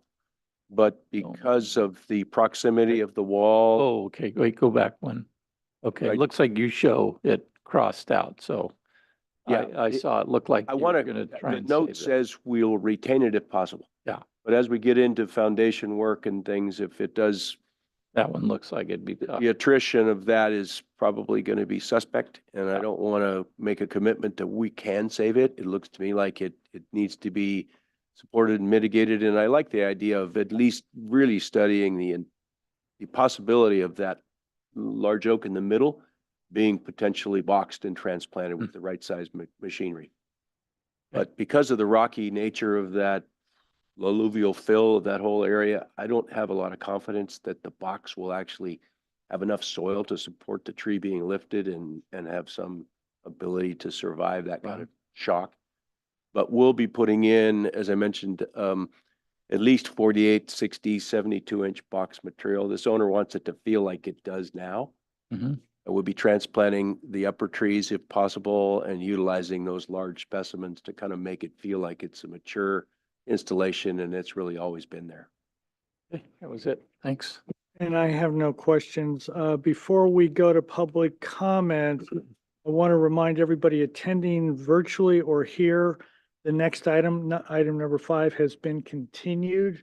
So after this item, we're going to go to item 6, just so that you know where we are, okay? Public comment, is there anybody that would like to address the board on item number 4, 750 Riven Rock Road, please? No request to speak, but we do have this letter from Mr. Sen.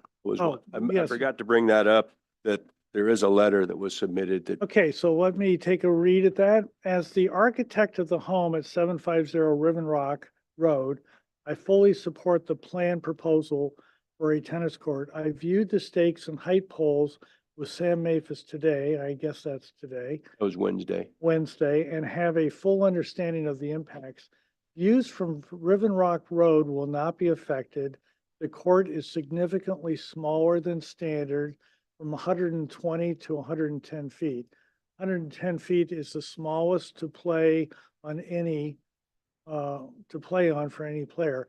The proposed court is out of the setbacks, out of sight from street, any neighbor or public view. Stormwater from existing seasonal channel the court is built over will need to be addressed. Regarding retaining walls proposed, the balance, cut and fill, no trucks with dirt or in or out, mitigate that concern in my view.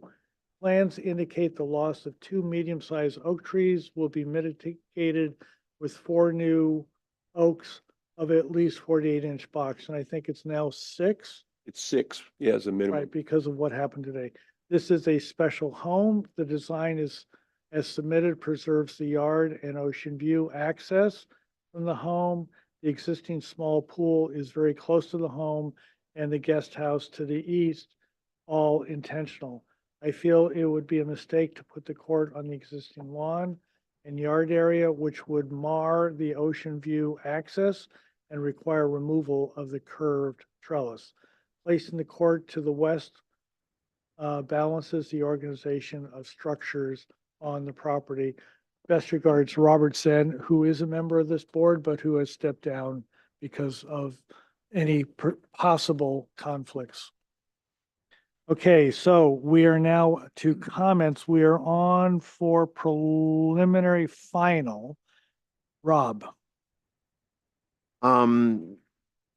Because of the nature of this court and the amount of cut and fill, and full disclosure, I had a chance to talk to the landscape architect and talked about a number of things. So I pressed hard on the site is enchanting, and then kind of ensuring that this court was done in a manner that kind of enhances or basically honors that site. And I think the landscape architect has done a great job.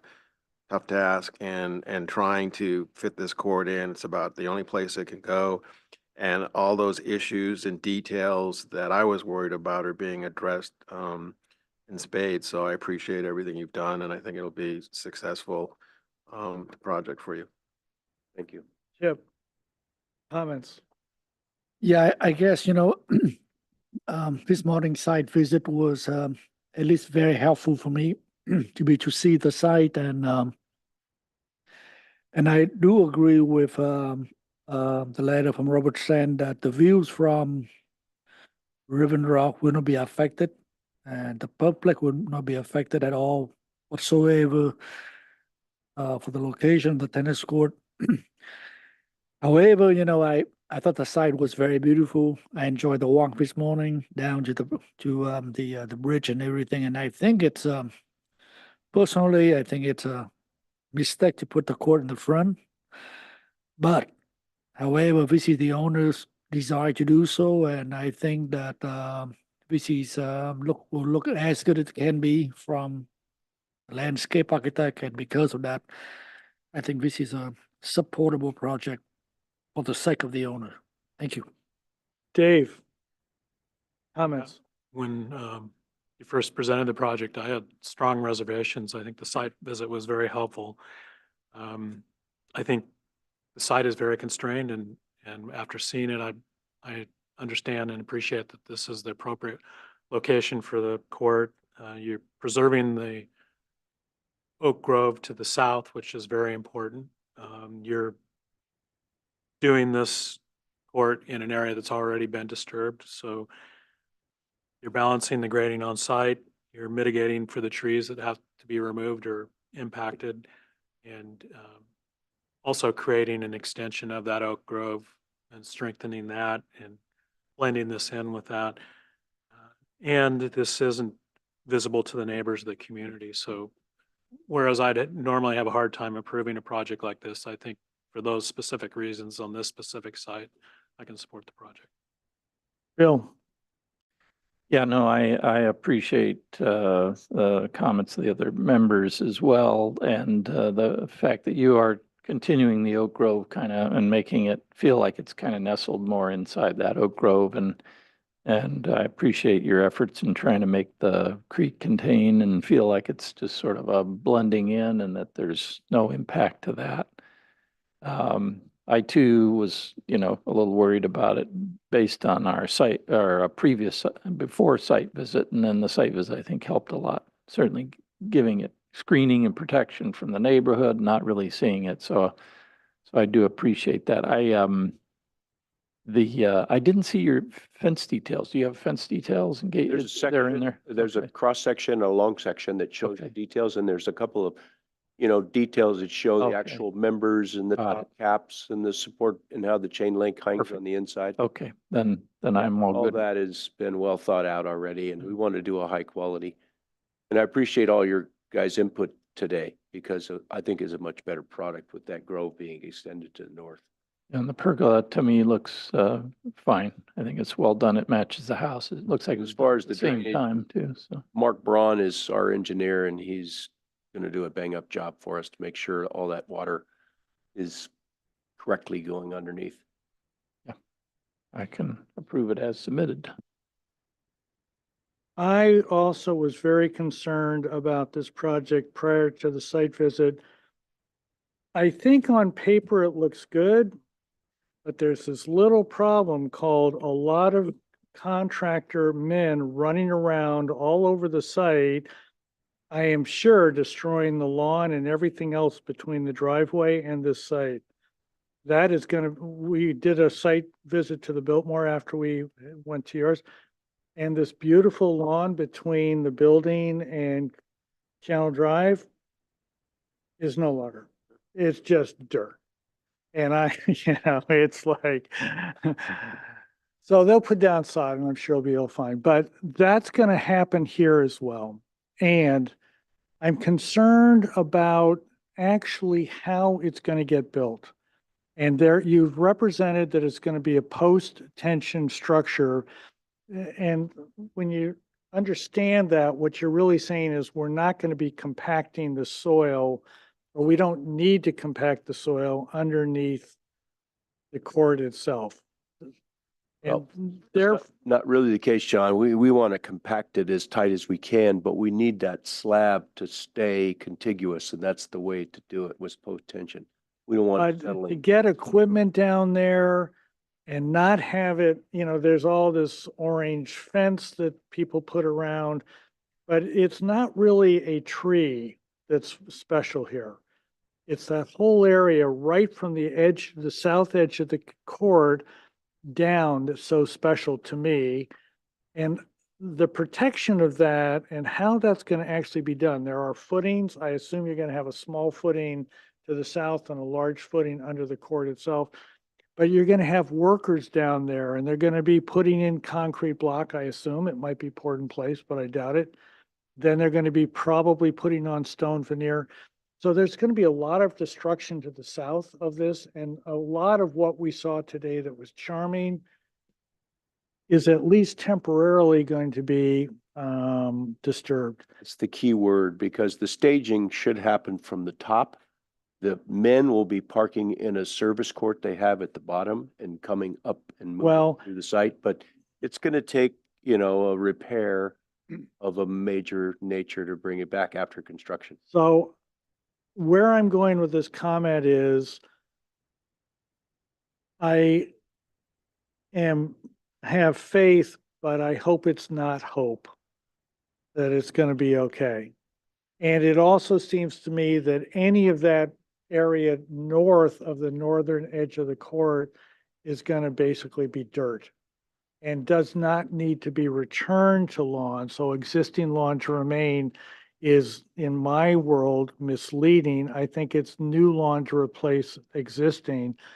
I, for one, think that that Oak Grove is, or the area below, south of the court is very special. I, for one, would love to see sort of the richness of that or the nativeness of that continue up towards the property driveway without any lawn. Now, I don't think that this is not approvable, but just maybe it's over concern that I shouldn't have, but I think that one worker could screw up that whole area down there if you're not careful. And therefore, okay, having said that, I believe this project is ready for preliminary, but I think there's a whole thing about the south end of this that we discussed this morning on the site, which has not been drawn properly. I think that all of that information needs to get on the drawings before we go. All of the irrigation plans, et cetera, need to be included, which I don't see that we have. They're there. They're at the irrigation. Even for the all new, structural, all the WELO, not for the new. yes, So so we have not had time to knit the new. into the yes, full that's set. why I think it's good for preliminary and not for final. And I think that it would be final on consent, but I think it needs to get completed out. No, I agree. We need. So that's my, does anybody have anything further than that, please? I agree with that. Okay, do you want to make a motion? Sure. I'll make a motion to grant preliminary to come back for final on consent. And to further detail, I guess, the southern part of that. Well, in the northern planting plan. The that northern we- planting and irrigation. And WELO and, you know, the whole. Finish it up, yeah. Only getting it better because we're subtracting a lot of high water use things and going back to more native on the top. So that's very generous and good. Is there a I second? second. Any further discussion, please? All those in favor? Aye. All those opposed? As I said, item number 5 at their request has, thank you, good luck with that. Has requested that they be dropped from the agenda. Item number 6, 236 Miramar Avenue. Steve Welton is here, I see. We are on for preliminary.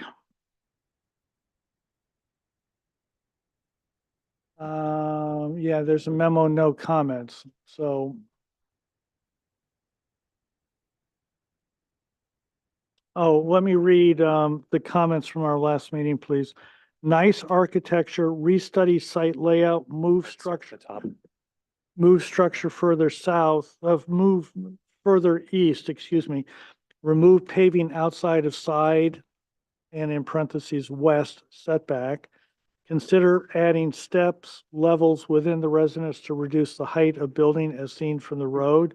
Use roofing materials that have low solar reflectance value. We are on for a preliminary today. Steve, please. Let's start with introductions. Steve Welton from SEPS, we're the agent for the owners. Lisa Moffett from Arcadia Studio. Annie Chu, principal from Chu Gooding Architects. Brian Kim, Chu Gooding Architects. Since we were last here, we did submit our land use permit application and processing that with Kathleen. As you saw, we are essentially, I think, have submitted everything that she needs to process the land use permit and in good shape to present to you today for the preliminary approval. Okay, so last time I had a comment from one of my fellow board members that thought that I was a little too generous with allowing you to talk as much as you did. So if we could be brief and to the point, I think all of us would appreciate that. We're prepared to be brief. Andy? And to the point. Yes, Andy, please.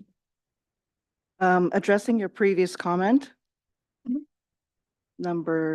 The restudy of the site layout to move the structure further east. We had a side yard setback of 10, and the previous design, we showed the main residence to be 20 feet at the closest point of the property line. And in response to this board's comment, we have moved the structure east by another 5 feet. So right now, the closest point from the house to the west property line is 25 foot 6 inches. Next page. Any questions about that? Hang on one second. Next page. Next page.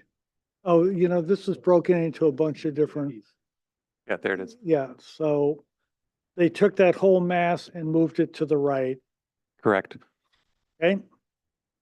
Okay. Another point is to remove the paving at the west setback near the southwest corner when you drive in. And in that respect, the planted area west of the driveway was increased from 3'2" to 5'10" and then 7'10". So right now, the closest point of the width of that planting is 5'10", and the widest part of that planting is 7'10". You know where that is, everybody? On the west side there. Left side, that white trapezoid. that white area, trapezoid. Okay. Considering adding steps and level within the residence, it was suggested to add levels within the residence to lower the height of the southeast corner entrance of the house, facing the turnaround. We asked Santa Barbara Flood Control and Water Conservation District, as well as our civil engineer, because this house is in the high hazard area and floor level needs to be at least 2 foot above the advisory floor elevation. They both said that there can only be one finished level per structure. So we're restricted to have that level as low as possible, but it has to stay at the same level. Thank you. So what we did was to work with Arcadia to soften the visual height of the southwest corner and adding new trees next to the entry gates. Also, the detached covered carport is at a lower height, so it will step down as well to mitigate that volume. There's many planters planted in that entry area to also soften that corner.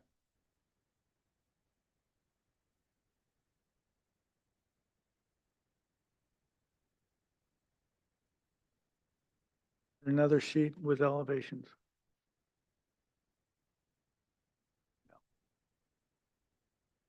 Okay, thank you.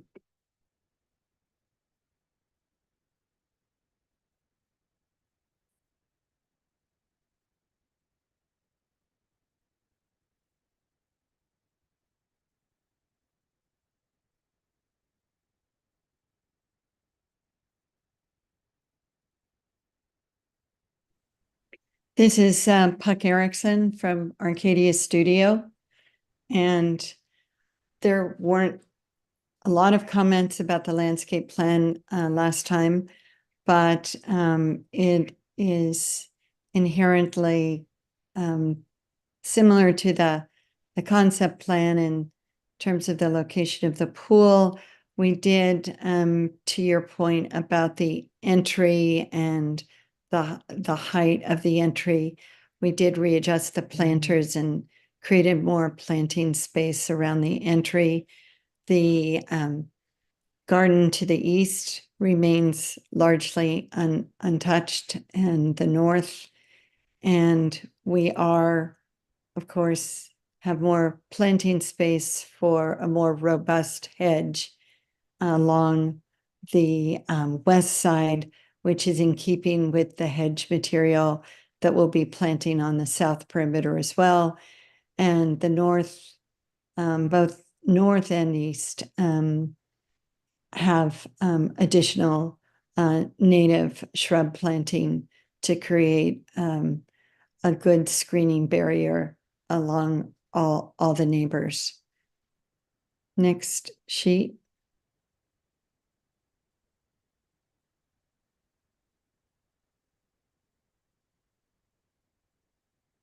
We have our arborist report complete. Next sheet.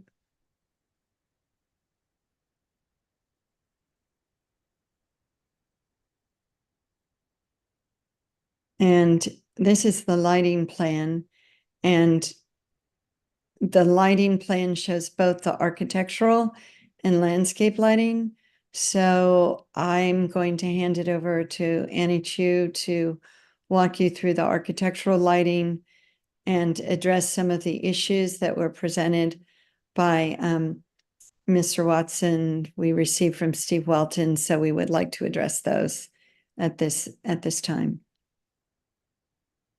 First of all, we wanted to say to the board that we're flexible about our lighting plan. If we start from the driveway, currently there's two lights, one on the left of the gate that is lighting the address. We will make sure that that is low level and only for the reading of the address numbers themselves. Dave, can you zoom in on that lower left-hand corner of the drawing?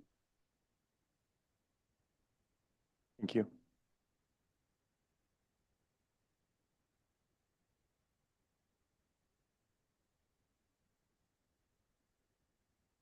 So LE8 is a spotlight Spotlight, the bullet light, and LE7 is a hanging light. hanging tree light. Okay. So there's two of those, one out front and one right there, right?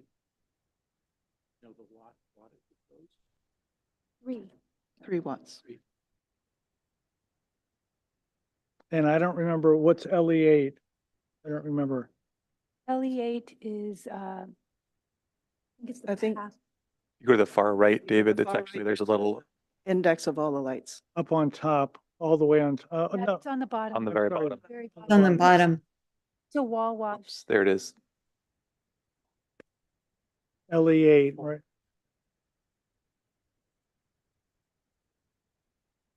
Okay, so, and then the tree lights in the back on the eastern property line seemed like the other ones that were potentially.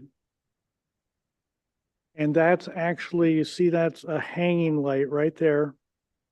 And it's got a translucent lens on it. And it's got about 130 lumens coming out of the bottom of that thing. Okay, so even though it's 3 watts, I went on out and looked at the fixture. So they've got 1, 2, 3, 4 along the property lines. And those fixtures, after reading your concerns, we want to either further reduce the number, A, and B, look at a different fixture. There are some other fixtures we've used that have less light spill. Yeah, that one was not directional at all. It did not look like it was directional the way it was designed. Correct. Okay. And is your presentation done then, please? Yes, I just wanted to, I think the next sheet is maybe the vocals, but yes, we're done. Are there questions about other architectural lighting on that plan? I looked at them and I thought that they were fine, what you had. And unless you want to see colors, materials, we kind of skipped over that, but Roof, yeah. It's previous pages on 8.0. 8.0. Just as an aside to everybody, I was taking a walk with my wife this morning around the block. Somebody put a metal roof on, black, and it was like a mirror. So, I mean, it just blinded me. So You were on it a You second ago, had it, David. yeah, at 8.0. 8.0. It was A8. You had it a second ago. keep going. No, next. There There you it go. is. Right in the middle. The roof of the house is being proposed as a standing seam metal roof. And it will be a bronze color. And the reflectivity will be, LRV will be 22. The carport roof will be covered with gravel, gray gravel again, not a high reflectance. Everything else that is metallic, meaning if there's guardrails and handrails, they too will be in the dark bronze category. The stucco is a medium dash stucco in the kind of a natural color, as you see on the right-hand side, the palette that would blend well with the oaks. The decking is right now a thermary wood deck. And the windows will be a wood, a dark walnut, probably Durotherm. All exposed hardware on doors and windows will be a Aura bronze.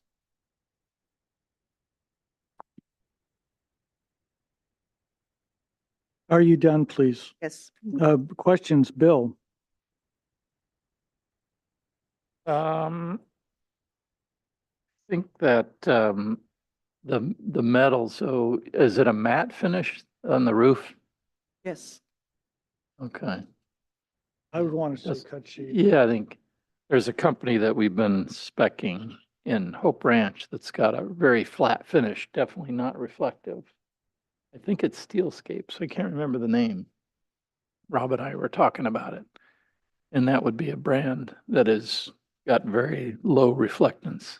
And it's difference between LRV and reflectance too. So those are Correct. two different things. So, So could you get that? yeah, I'll see if I can. Off get to to- We would be happy to. Yeah, I'll get it incorporate that. to the planner. Yeah. Okay, question, is that it, Bill? Tip, questions, please. No questions. Rob, please. No questions. Rob, please. Your Opposed to comment. Robert. So I'm not that familiar with this project. This is the first time I've seen it, so forgive me. I'm trying to get a handle on some of it. So one of my questions is the way the driveway is oriented coming in, is there a, it looks like maybe we're kind of heading right to the garage doors. Have you folks considered maybe with adding some strategic landscaping where you might be able to hide the garage doors and kind of just celebrate the front walkway, front entry just a little more? Did you study that at all by any chance? So because I'm trying to get a handle on so the front entry, are the steps coming up or down, or what's going on right there? Could we go back to that sheet and maybe zoom in on the motor court area? Thank you.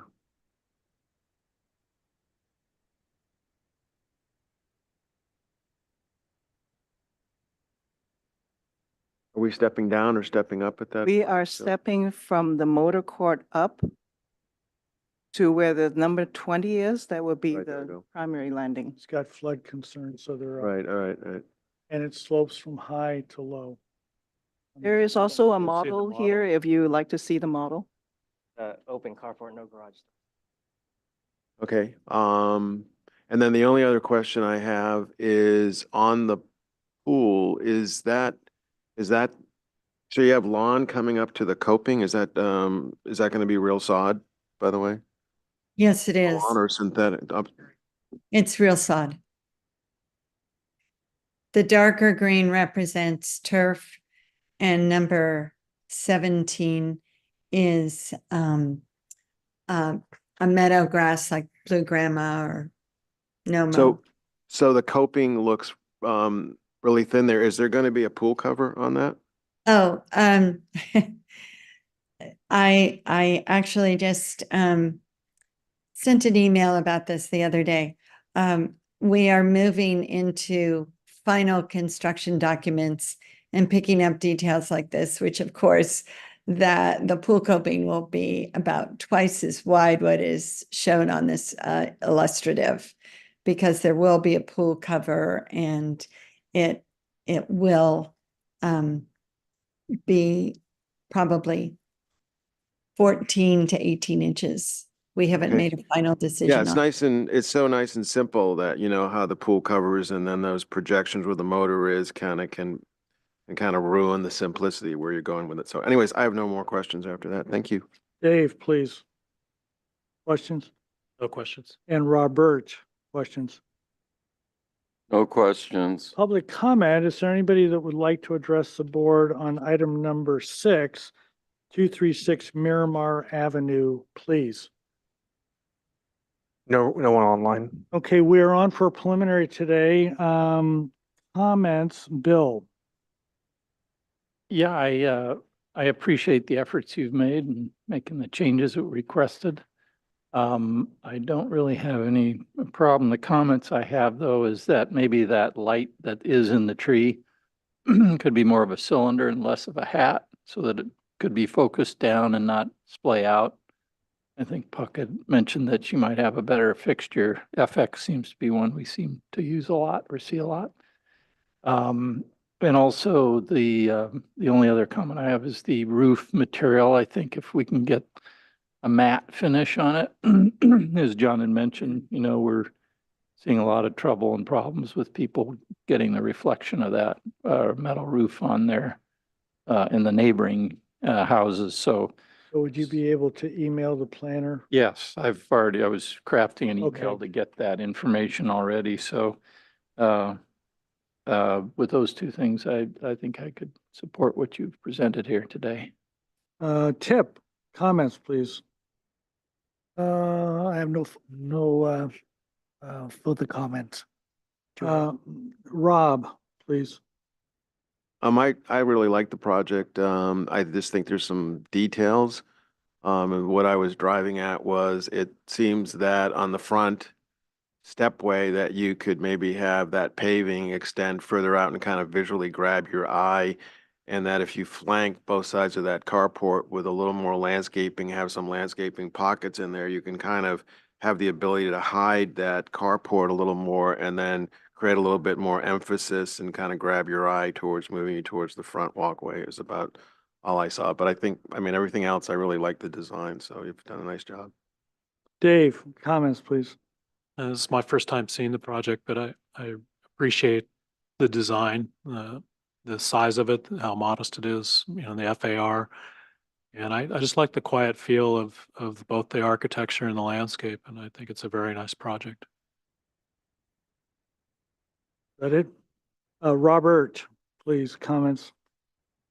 I also like this project. I just hope that we get very carefully detailed roof and flashing details when it comes back for final. Right? Yeah, it's not this is for preliminary only today. That's all it's agendized for. Yeah. Because a lot of these houses that have very small or no overhangs are leaking right now. And so let's be really detailed in our details. That's all my comments. I sent over some comments, I guess primarily to Puck and Lisa. And the two that I want to highlight is the lighting of driveway entrances should be compatible with the surrounding street levels of illumination. I don't think there's any light out there at all on that little street. So yes, the street, the house number, but if you could, there's 2 light fixtures up in the trees. If you could get rid of those to be consistent with that. And then Puck, if you could reduce the fixture. I'm not trying to advocate a brand or a particular model, but the LE from FX Luminaire is 3 watts. It's small. And how high is the perimeter landscaping on that east side, please? The east side or west side? East. You There's mean no lighting on the west that I saw. Right. So The on the hu- east, how tall are the trees? oh, is the perimeter hedge, is there a perimeter hedge? Yes. Oh, yes, there's a perimeter hedge and it's approximately, it's going in at around 5 to 6 feet. We're hoping that it will be around 8 to 10 being max because of, maintenance. When Claire was here, I think that she just through experience, I guess, said no downlights and trees higher than 12. And that issue is about the angle spread. You are fairly close to that property line. And so I would think like 10 feet would be probably the right height to mount them, and so that you won't immediately be invisible, but I think fairly soon it will be. Okay, Our plan is 7.5. is what? Is the light at 7.5? Oh, so you're already there. Okay, good. Yeah. So is there a motion for preliminary approval with the comments, please? Make a motion to grant preliminary approval. With the comments, should I repeat all those comments? No. Okay, with the comments mentioned previously. And is there a second, please? Second. Any further discussion, please? All those in favor? Aye. Aye. All those opposed? To the full board or to consent? Okay, item number, He's asking. oh yeah, consent, don't you think, everybody? Yeah. Thanks. Let's have a break. Let's have a break. Thank you. Thank you all.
back to order here, please. Item number 7, 77 Olive Mill Road. We had a site visit last time, or I think it was last time, and we're on for preliminary. The comments are architecture acceptable, concerns regarding height and visibility of structure, restudy considering dropping the plate height, study options to increase outdoor lighting, living areas, private yards, and green spaces, return with grading plan and clarification on required finish grade, finish floor elevations and height, return with full landscape plan, provide arborists report, no action taken.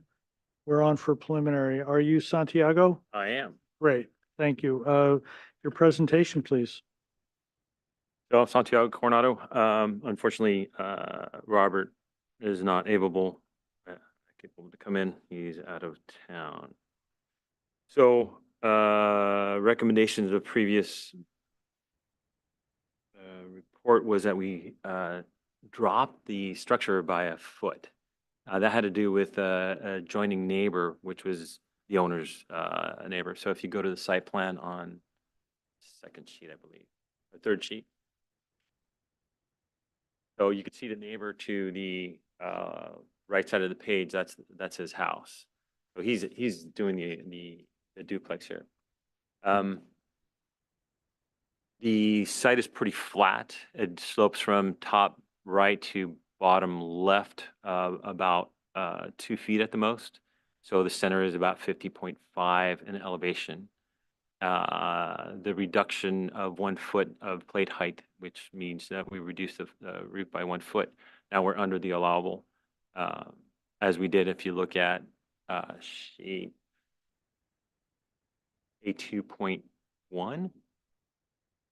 Right there, the wall section, we reduced it to that. I think the second floor, if you see a 9'3" dimension to plate height, used to be 9'6", and then the first floor at 9'6", it was reduced to from 10'3" to 9'6". So it was a total of 1 foot reduction. That just made the structure a little squatter, which was actually a good comment. Thank you very much. Didn't really change the whole concept of the house. Nothing really drastic on that end. If you go to the site plan, the landscape plan, which is another 4 sheets up, that right there. So you see that circle. We have an existing oak tree. We had an arborist come and look at it. The fire department said the existing oak tree was okay. Arborist said it wasn't really not okay. So we had to mitigate with 3 oak trees. And you could see in the next sheet, there's 3 oak trees. In doing so, we're trying to figure out whether or not we're going to keep the existing large oak tree in the middle. You can barely see the outline of it. We're going to find that out during construction, but we don't know. It has to do with the driveway. Within that driveway, we have a little circle, just a little area of community space, you could say. Not a lot, because we have just driveway. The driveway had to do with the location of the existing oak. If the existing oak decides not to make it, right, or die during construction, which I doubt it, but we don't know. We still have the 3 mitigating oaks that we have, those 3 darker circles. We might increase the community area in the center of that area, but we're not at that point, right? We don't know if that existing oak is going to die or not. So this is our rendition right now. In terms of the light, we're trying not to have any light fixtures on the exterior of the house. There's enough ambient light when you drive in your driveway, your car garage door is going to open. There's enough light there to be okay. The light on the porch, which is under the second floor, it's going to be recessed, so we're not trying to add more light there. Towards the back or the top portion of the project, it's the freeway. And really, there's only 2 porches there that have recessed lights. We're not adding more lights. Again, just ambient light from the windows to the outside is more than sufficient. We did provide a light fixture just for the purposes of creating that. If we need it, it would be towards the back, towards the rubbish area, just to add light as people utilize the area. But if we can avoid it, we're going to avoid all types of light. There's really no need for it. There's enough architecture there that should be enough ambient light to supply that. In terms of the roof, thank you very much for mentioning that flat roof and the reflectance on the roof, because we're trying to do that. And if I could get that information on a flat color roof, that's what we're trying to do. And we're going to propose that. There was also a comment on the concrete block wall that Caltrans is going to do, because we have the freeway to the top portion of the page you could see. According to Caltrans, it's going to be about 3 feet away from property line. Right now there's an existing wood sound wall. We're going to keep it as much as possible. If we see that the concrete block wall is not sufficient for our purpose, we're going to keep that wood sound wall. So there's going to be a dual wall for the sound barrier. If we see that it's sufficient and nice, right, and we could plant, then we might remove that existing wood wall. That existing wood wall is, I think, over 6 feet, but it's a double thickness wall. So there's definitely a sound barrier. It's a flag lot, and there's an easement on there. So from Olive Mill Road, there's existing 2 gates. If you go to the last sheet, there's some photos right there. You see in the middle section, right there. So that's essentially the front of the existing house. It has two car gates, one on either side and one man gate in the middle. The one on the left is going to be for that flag lot. We don't want it there. We want to move it back, but this is an easement, right? So we can't really provide this information right now. I guess we're going to provide it later for the purpose of submitting. But as for now, we're going to keep it right there until end of construction, and then probably provide a better rendition of the gate, because we can't right now. It's an easement.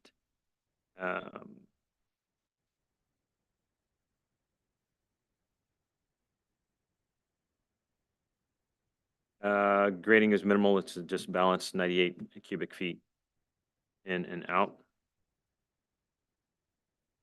And that's it. Thank you very much. Thank you very much. Questions, Robert? There's a lot of lot coverage between the hardscape and the building itself. What's the stormwater or drainage plan? So if you go to the grading plan, which is, I think, previous 2 sheets, right there, that's our grading plan. We are intending to provide a sump pump eventually in our details, because we are lower than the grade. Where are we going to provide this sump pump? That's a really good question. I'm not sure if it's able to put in the side yard. If not, then it's going to go somewhere in the driveway area. Yeah, because you're downhill from Olive Mill, and I don't know, you can't send it off to the freeway either. No, it has to be sump pump. We discussed that with civil engineer. Okay, so you're gonna have civil drawings. Right, this is a civil drawing, but this is the very beginning of the civil drawing. Okay, no more questions. Bill, questions, please. Yeah, how are you going to back out of there? Are you planning on backing all the way down this No, road there? I mean, it looks kind of like worked out the back. Yeah, there's a lot of radiuses. turns, maybe a 4-point turn eventually. Backing out onto Mill would not be wise. Yeah. Right, especially with the existing gate there. So and there's hardly any view. So I definitely have to make sure that they back out into the driveways. I mean, I have a feeling, and maybe I haven't looked at that the shark fin, the pointy part of the shark fin may have to round off just so you can get your radius to work out. Yeah, It's you a may end up- combination of, Yeah. So the tree is right in the middle of that. Right. So that's where our issues start. We designed this whole thing with the tree in mind. Fire department said it was okay. Now, how do we back out with that tree, right? That's a really good question. If the tree is, for some reason, fails, then the driveway is going to be a lot better. The landscape's going to be more. There's going to be more landscaping, which I want, right? But at this point, there's only one way with this configuration of the house structure that I could see multiple 3-point turns or 4-point turns. That's the only way I could see this without getting too Okay. much pavement. That was all I had. Thanks. Rob, questions, please? Yeah, so forgive me because I haven't seen this project before. But what I'm seeing, and maybe you're too far down on the road on this, but is the oak tree, this is an oak tree that you're talking about? Yeah, there's A big specimen, beautiful oak tree that, yeah. If you or is it- go to the there's a oak tree permit. Do we have that? There's some. is it pictures. some magnificent oak or not? I guess is the question. Because then that leads to my other, I sent you the oak tree permit. You should have I it. think you and I are going. There's some pictures on it. okay. Yeah, there you go. So where, if this is not some great oak and it's potentially coming out anyhow, I'm starting to look at the way this There it lays. is right there. Yeah, there you go. Okay. And if We'd it's, like to keep it. if it's in jeopardy, or maybe even if it isn't in jeopardy and it's not, it doesn't look like it's a magnificent oak. I'm starting to look at the way this lays out and then the way that the garages look and the parking comes in. It seems like the site is not being properly taken advantage of, in that you could double load kind of some of the garage locations and reduce the paving immensely and start to have a far better site and usable. That was our first conversation. Yeah, so And that's why I said forgive me because I wasn't here. for yeah, that, so. they suggested keeping the oak tree as much as possible. So that's what we're. Was there a scheme without the oak tree that was There was no better? scheme without the oak tree because the oak, according to the fire department, the oak. It's tree just- should stay. Okay, just seems like, okay, so we're in question. So, all right. So then the other question I have is, what is the distance of those front stoops for the landing up at the top? You have 3 5-inch risers, and on one of them I see, and then that distance at the top of the step from the front door, how wide is that? Is that like Can 3 you go feet? to sheet A 1.2? One more. Right there. So you're ending up in the driveway, if that's what your question is. Well, I'm just seeing what is this, when you're up on the stoop, what is the Oh, landing? How wide is that? it's Is that 3 in a, feet or something? Yeah, the problem is that we're in a high water, what is it called? I'm just wondering the Flood width, zone. just Flood wondering the zone. width. Thank you very much. So we had to be 2 feet above grade at that point. So we Okay. had to add this. At least 36. Okay, So yeah, The- at least 36 inches. but the width of the stoop, that's all I'm asking is, 30. is it 3 feet? It's a minimum 3 feet, yeah. Okay, all right. Anyways, I have no questions at the moment. I would verify that too. Chip, questions, please. David, can I see a site plan again, please?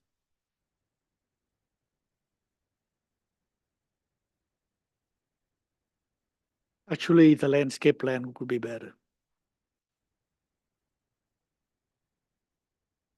Yeah, so if it's just a question about how do you back out of the garages, Yes. I know that you try to maintain some landscaping. Do you have to do that point? The No. pointy point? Yeah, the little point at the very beginning. If you turn to the site plan on A 1.1, and so you see that point a little more drastic, right?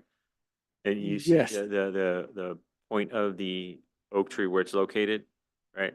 So the landscapers went ahead and did a little more a better version of this. So can you go back to the landscape plan? This shows the oak tree a little better. This is why I was showing this. So the landscape, the oak tree is not in the right location with, No, it's in the right location. Can you zoom in where the oak tree is? It's just right in the corner, the little point. It's that. Oh, I see. The blue thing. So Yeah. that's the oak tree, Yeah, so that's the blue, the blue is the oak tree, right? No, the black is the oak tree. the black oak tree. You're saying we could take that point out. So we Well, can I'm back just up. thinking, because there's no way to back out the both garages. You might as well make it more Usable. practical by do a planting around the oak tree Yeah. around. Question? Yeah, just a question and then perhaps clear it up. I'm pretty sure my Subaru Crosstrek can do this, but like a Land Rover might not be able to do this, right? So the turning radius, is that what we're talking about? We could definitely reduce that point to make it better for the garage to the bottom left to work better. Actually, for both, right? If we remove that point and remove that blue tree or blue shrub. Right. It's just a question of how you can get out the driveways. No, both I garages. understand. I mean, it's gonna take some maneuvering, but I think the people there will get accustomed to scraping their car. I Okay, mean, that's one question. The second one is, can I see the proposed elevation at street, the entrance? The gate? gate, well, there is no gate proposed. There's an existing. I can't propose anything because it's on But the picture you show is the proposed gate, the existing. the 3 panels. Yeah, That's an existing gate. on the left, that an existing? Yes, there's, you can see the driveway there too. There's 2 driveways to this property. It's in and out. I see. Are you planning to do anything to that? Not at this point. We're trying to figure out if we need to move it back. The fire department did say to move it back if we're going to do that, but it's on the easement, and I think that I don't know this part. Does it have to be resubmitted as a different address at 75 Olive Mill? Because it's not with this address, right? Well, It's I not. guess you need to have a meeting with the fire department and see how, Yeah, the fire department already came out and said we have to be 30 feet away. I see. And I think that's where, if you go to the site plan, it does show that there's a future gate. That would be a 1.1. Actually, the landscape shows it also. And then you have no planting on the south. There is an existing planting. If you go to the, there's a note right there where your arrow is, right Existing hedge? here. There's existing hedge. We're going to keep it as, it's pretty full. Yeah. All right, thank you. And that was part of the comments last time too. Dave, questions, please. Is any of the paving that you're proposing around the site permeable? Permeable? Mhm. Yes, most of it is. And if you look at the note there, it's, go to the 1 page prior, please. If you look at note number 1, up on top.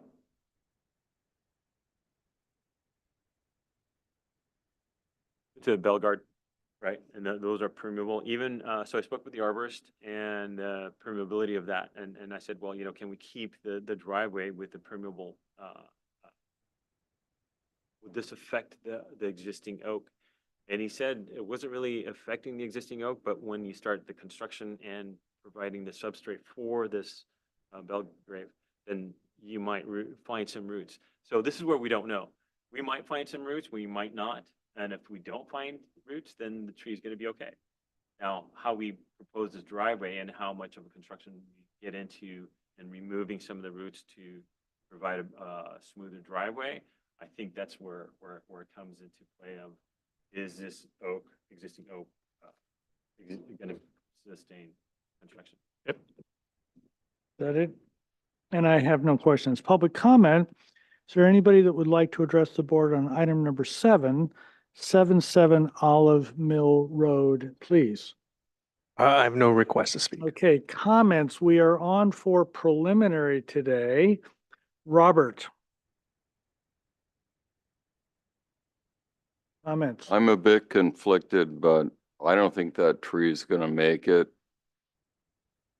And it's no real specimen. And that driveway isn't gonna work the way it's set up right now, so can you mitigate with planting some new oaks? He's already done it. someplace? We already did. There's 3 mitigating oaks that, that Bill Okay, suggested, and they're already there on the landscape. well, maybe another one or two. I just don't, I don't think your site plan works from a standpoint of maneuverability. not without backing up all the way. And I don't think that tree is that great a tree. Yes. That's that was- just that my was- opinion. So anyway, that's all I have. There anybody that has any other comments besides that? Yeah, I was thinking about your oak tree. The way I see it, the only way it would possibly potentially could work for you is that if you put the tree right in the middle where the trees, then you put a well around it, like whatever the distance you from the tree, and then make the paving go around it. So give a chance to go around it. But the way you have it now, There's, yeah, you just can't. You have to back all the way down to Olive Mill. I understand that. There's not a whole lot of room to provide a tree well. At this point, right?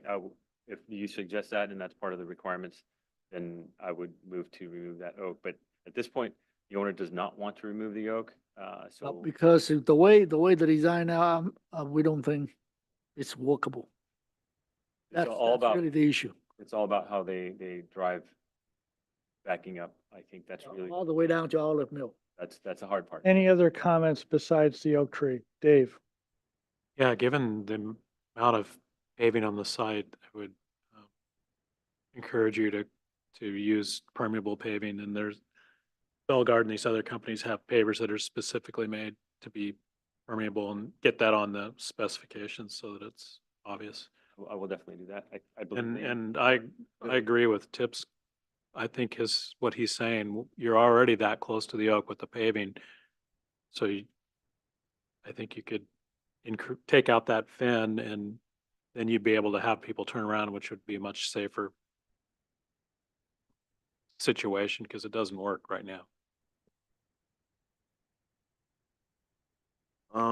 Yeah, so they already have Belgard, but I don't think that Lafitte is permeable. You have to look for the pavers that are available in the permeable category. So I just think that's one of their products that's non-permeable. But I don't like the gates. I think Existing that, gates? yeah, I mean, I think for a project like this and where it is should be, Agree. they need to be substantially upgraded. And so other than that, with the comment of some of the functional aspects of the parking and all that, I'm kind of on board with the rest of the board that the site plan, seems like there's a better solution to me. Yeah, I agree with that also. So,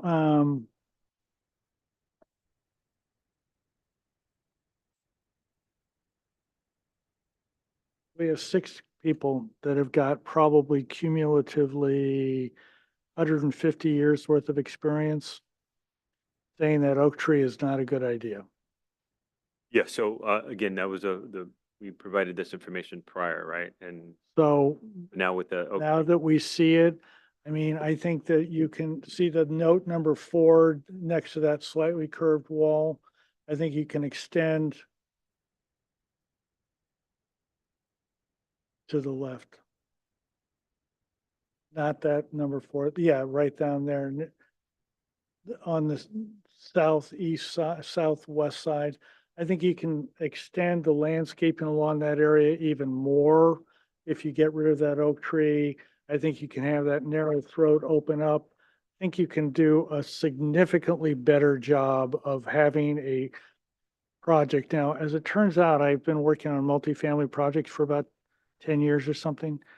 And the owner refuses to let me think about today or tomorrow. He demands that I think 20 years, 30 years down the line. And what solution will work for people in 20 or 30 years? And this, if we're backing out, we're going to have a traffic accident. It's going to be hard to rent or sell. By getting rid of that oak tree, putting in another one or not, you've already got 3. I think 20 for the next 20, 30, 50, 100 years.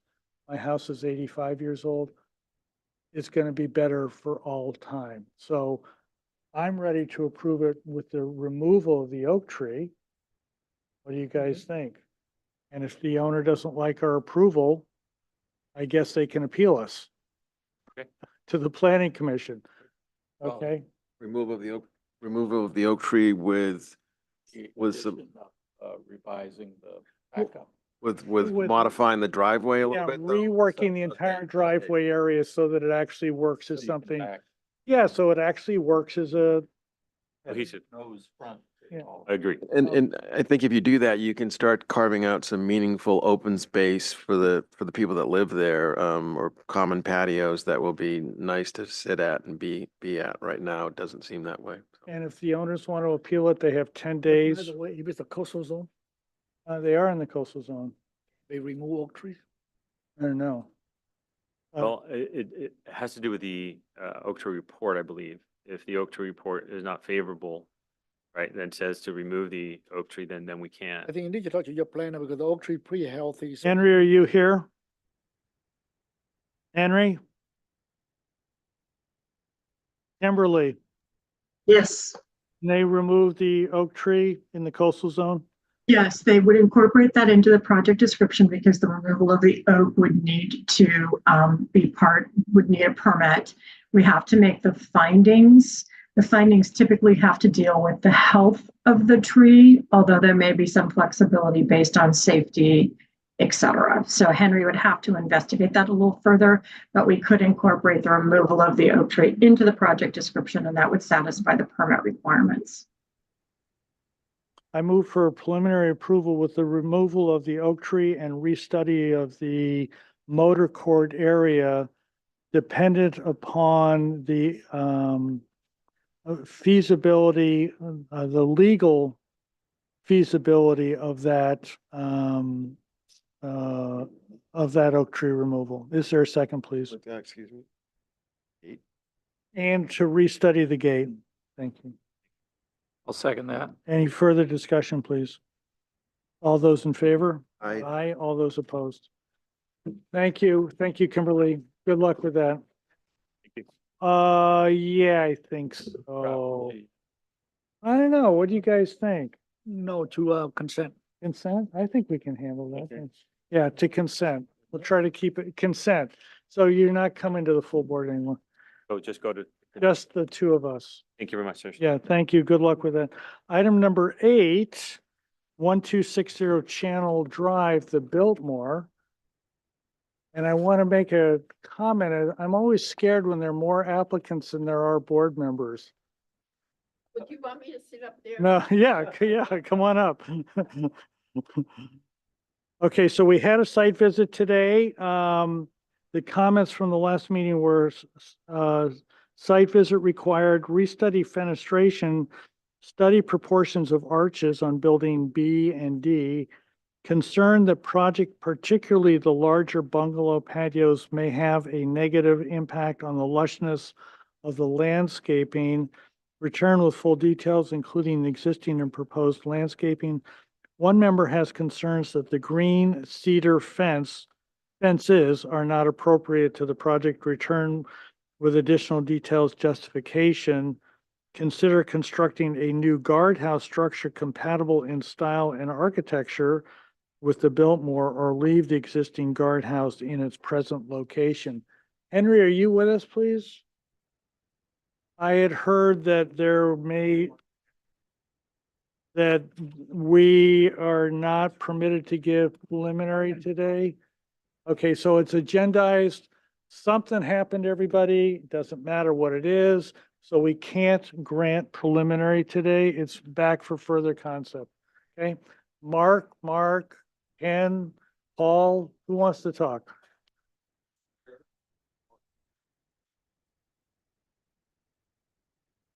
Mark Lloyd, L&P Consultants, representing the applicant, and we can start wherever you want to.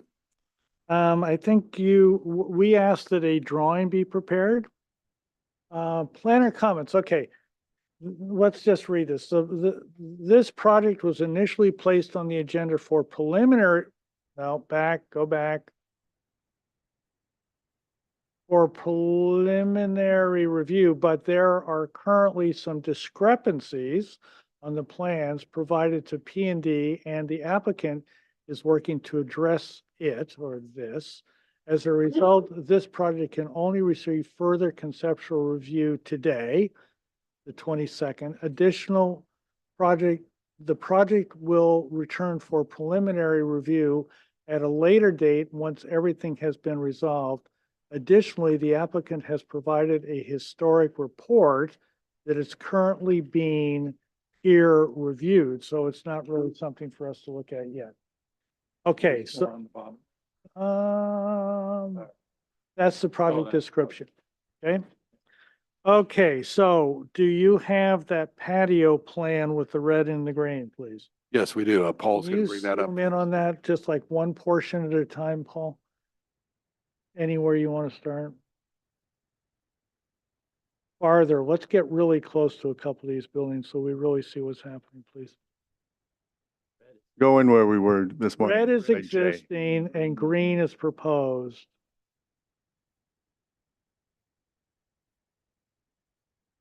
Okay.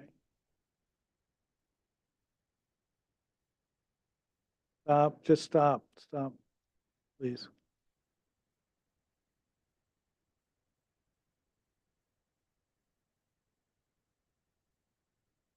So on building E, there's a red line and no green line in that same location. Does that mean it's going away? The green line's underneath it. I think the red has obscured the green there. Oh, okay. So building E is pretty much is same patios as before. More or less, yeah, pretty much.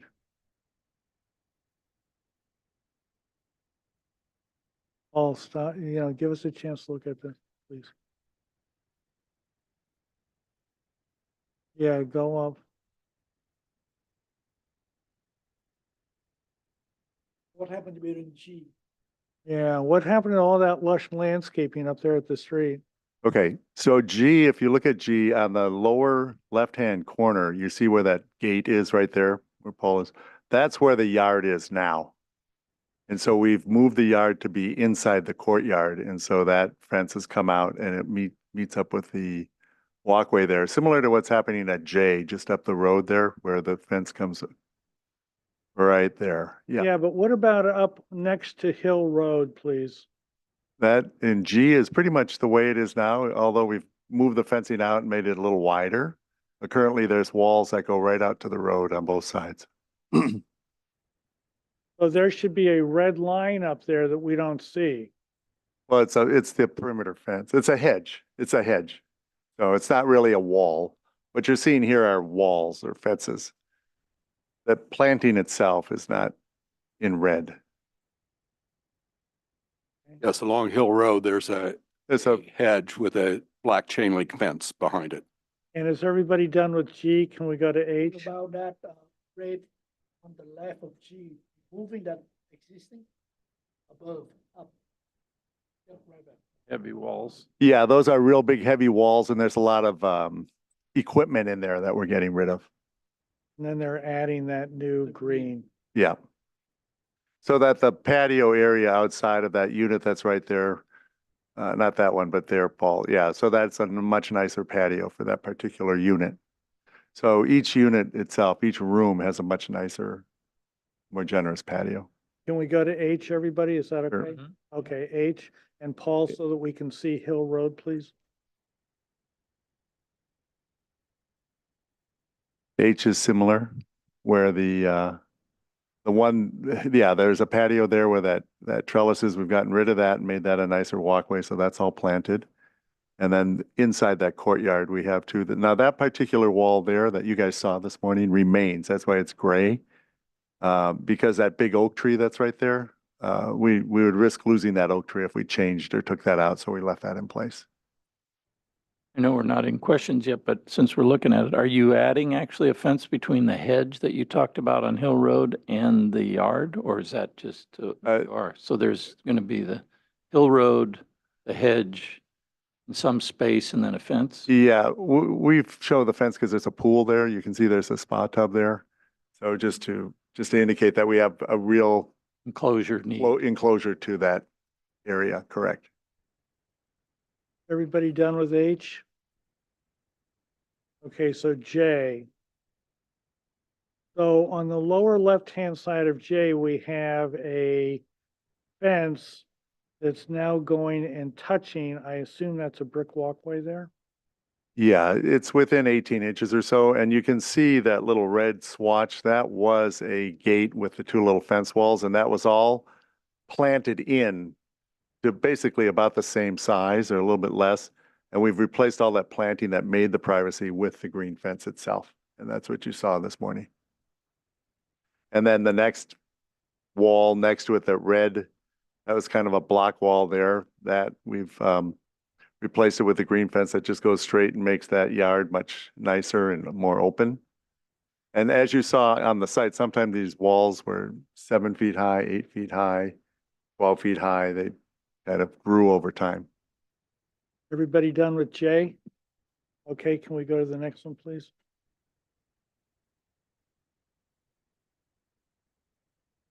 So let's look at K. Let's focus on K. Okay, now when you start seeing these big bird of paradise patches of planting there, yep, there. So now right now, if you remember on K, between K and L, it was just kind of a jungle that you had to kind of hack your way through. And they did have those little fences there that are on L. See that, Paul? Point out the fences on L. Yeah, those little strips. Those were their private yards, but you saw how much smaller they are. So we've now made much nicer private patios around each one of the guest suites itself. And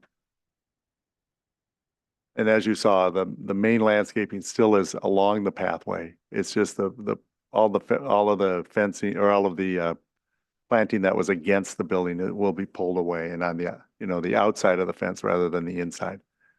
Unless it's a bird of paradise that we want to keep. So you can see like at the bottom part of K, we've kind of fenced in that bird of paradise there. And so that will remain part of the unit, but you'll see it over the fence. Everybody okay with this? The other thing I wanted to point out here is if you just scroll up a little bit, Paul. No, the other direction. I guess I'm down. Yeah. The Monte Vista lawn, now the perimeter has been brought in so that we have put in more planting in between there. So that as we push these patios out away from the cottages a bit, we brought the lawn in and got rid of a lawn. That was one of the things that reduced our water calculation by adding more planting between the lawn and the cottages there. Because that was, as you can see, kind of on the lower right-hand side or the right-hand side, that's where we've put some fences further out of the buildings from K and L, Paul, the green fences. Yeah, there. So that pathway has moved and it's kind of encroached on the lawn a little bit there. Everybody done with K and L, please? Yeah, let's move on, please. Okay, and then M, you can see M had the red walls that were kind of where we're making the green fences a little bit wider and not, it's not that block or that what is slump stone. It's now a little bit further out.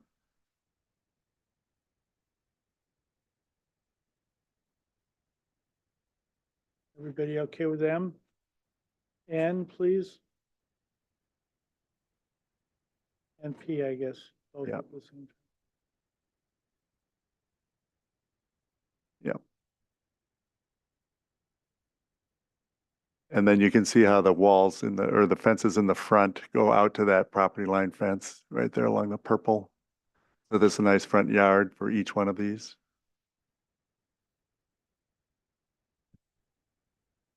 Are we changing or modifying the existing paving or enhancing the existing paving? The brick walkways all have a system to them where the major one is wide enough for a golf cart path to go on. The next one down is wide enough for the golf carts to still go there, but it goes to your, and they have kind of a language there. And then the thinnest one like that one is just to your unit itself. Well, I guess what I was driving at is like when I look at that walkway, which is pretty wide between M and N, it's kind of crying out to be modified, I guess, because the fencing is really being forced up against it and it's kind of a candid, I mean, I'm not expecting to change everything out, but that seems like one location. It's just kind of a runway in that it could be more organic and Yeah, that's our fire lane. That's the one I pointed out. That's our fire lane. So that's actually 20 feet wide and the fire truck can go right through there. And but that one fence does kind of get close to the edge there. And we had that pinch Caught point. my eye, yeah, was that? Yeah, the pinch point. And we had one over at Jay, and of course, we argued about that quite a bit and went back and forth, back and forth. We're going to move the path, and we took a couple of bricks away. And then by the time we got there and you planted it, that pinch point really didn't become as obvious in the site. So if you look at Jay, we have a very similar pinch point. And if you can imagine going through this, we went back and forth many times. So the pinch point has made it through the cycle of design and redesign and mock-up and Is there redesign. anything beyond P, please? Yeah, that's P and Q. Yep.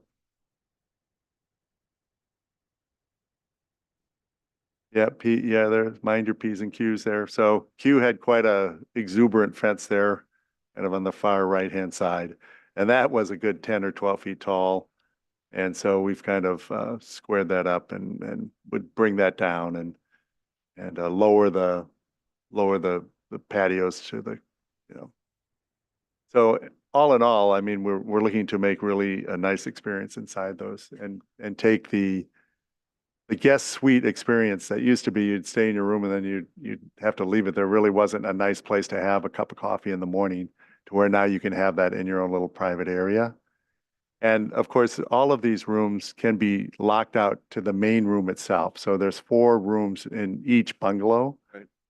One room is always attached, and then the other 3 can potentially be attached. Sometimes you have to go outside to get one of them. So they have a lot of flexibility in them. So the idea is that, you'd still have your private patios for your guests that are staying in those rooms, but then the bigger front yard is connected to the main living room and the 1 bedroom that's attached to that. Okay, do we have any bungalows besides Q? That's the end of our bungalows. And there were some comments about windows, I think in particular about some arches. Did you have a chance Yeah. to review that? Yeah, we went through and we measured those on building D. It was E about a and foot. B. I think we have a picture. Building D is where that arched window was taken from. And from the head of that window up to the eave on the underside was about 1 foot. And so we were saying the last time that 1 foot seemed appropriate for us. Across the way, it was the exact same 1 foot. When we looked on building B, it was 1'3". So we had a little bit more space between the eave and the arched door itself. But then on the back side of D, it actually was 6 inches lower. So what we'll need to do is come back to you with a new door that is at least 6 inches lower so that we're not less than a foot away from where the eave is. And as you saw in what Henry wrote, is that we have a historian peer review going on. Alex is here. And we're going to continue with the peer reviewer tomorrow at 1:30. And of course, as you might imagine, one historian has maybe a little varying opinion from another historian. So we're making our way through that. And then some of the discrepancies that Henry talked about, this particular balcony that we're looking at on the south elevation, that one was actually cut back and we would like to build it back to where it was originally. And so we have another architect on our team, Egan and Simon. And so they labeled it as a new balcony when it was actually just a restoration of the balcony that was there. So that's some of the cleanup that Henry was talking about. The other one that he was talking about cleaning up is on our Central plant. yeah, the central plant building. We showed it in 2 phases. One was a remodel and the other was an addition to the building. And planning said, we'd like to just have it show the remodel and the addition all in one document. So we're getting that drawn up right now and those drawings will be in on Monday. And the guardhouse.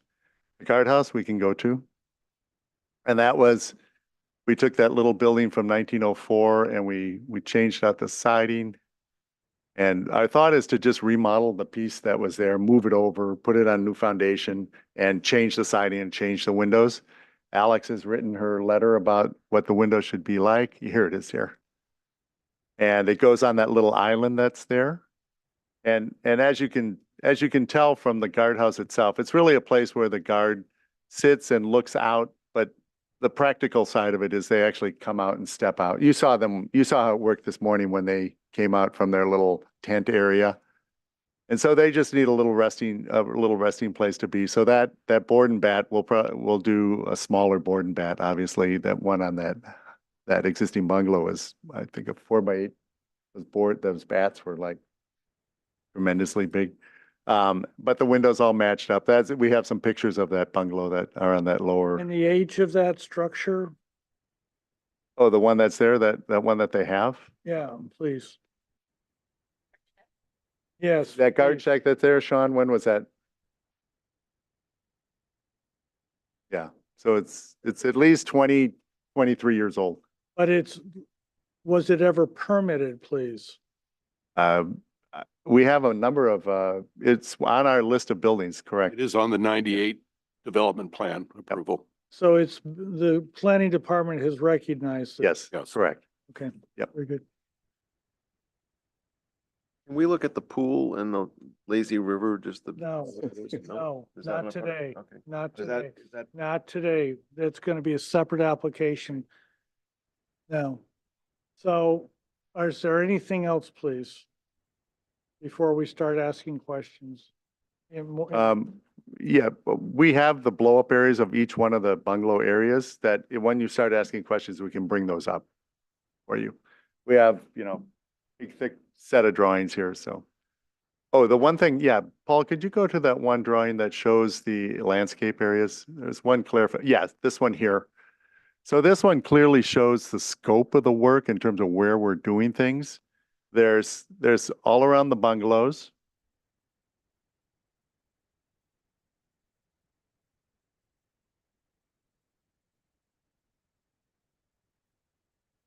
All around the bungalows. And then at building W, if you could point that out, Paul, we're adding some fences there, right there. So that when you come out of those rooms, you have a little bit of a nice private area there. And that's why the landscaping is highlighted there. The landscaping around the existing, wedding lawn. And then at bungalow B, there, we're those backyards that are there, we're going to turn those into private areas for the guests. And then there'll be some fencing in the front, which is similar to, I think I pointed that out as we went along on the opposite side. The other side of B has the same thing there, but it's already existing. And then, of course, the courtyards, we're re-landscaping the courtyards a little bit there. We're adding the pergola back. And then in front, that's a little bit of a different landscaping because of the retail windows that are there. And then at building D, there's some fencing added to those units at the ground level, so they function more like bungalows. And that was something I don't think we really made clear the last time when we were here. And it wasn't really that well written in our project description. And so Henry wanted to make sure we got that in there. And on building W, since it wasn't historic, Alex didn't write about it. She wrote about all the others. And so we're just dotting our I's and crossing our T's. So they were a little nervous that if we went for preliminary today, some of those areas would be, not quite as clear as they should be for you guys. Can you scroll in on those, like around the lawn, just what kind of detail you're looking at, please? Yeah. I mean, are those plans, is that all to a level that it's picked out, or is it just concept at this point? Well, this was our concept drawing. Isabel has actually done a landscape plan for that. And if we look at the bungalow areas, you can see that we have landscape plans for there. Right now, we're using all the plants that are existing on site. It's just illustrative at this point. Yeah, it's illustrative, correct. But we will need to get all of those plants picked and reviewed. Okay, so are you basically done then? Am I hearing? Okay. Yes. Yeah. So, last time I broke it into bungalows and then everything else. I think there's enough here and we're familiar with it enough. Why don't we go, of the entire site. Robert, let's start with you.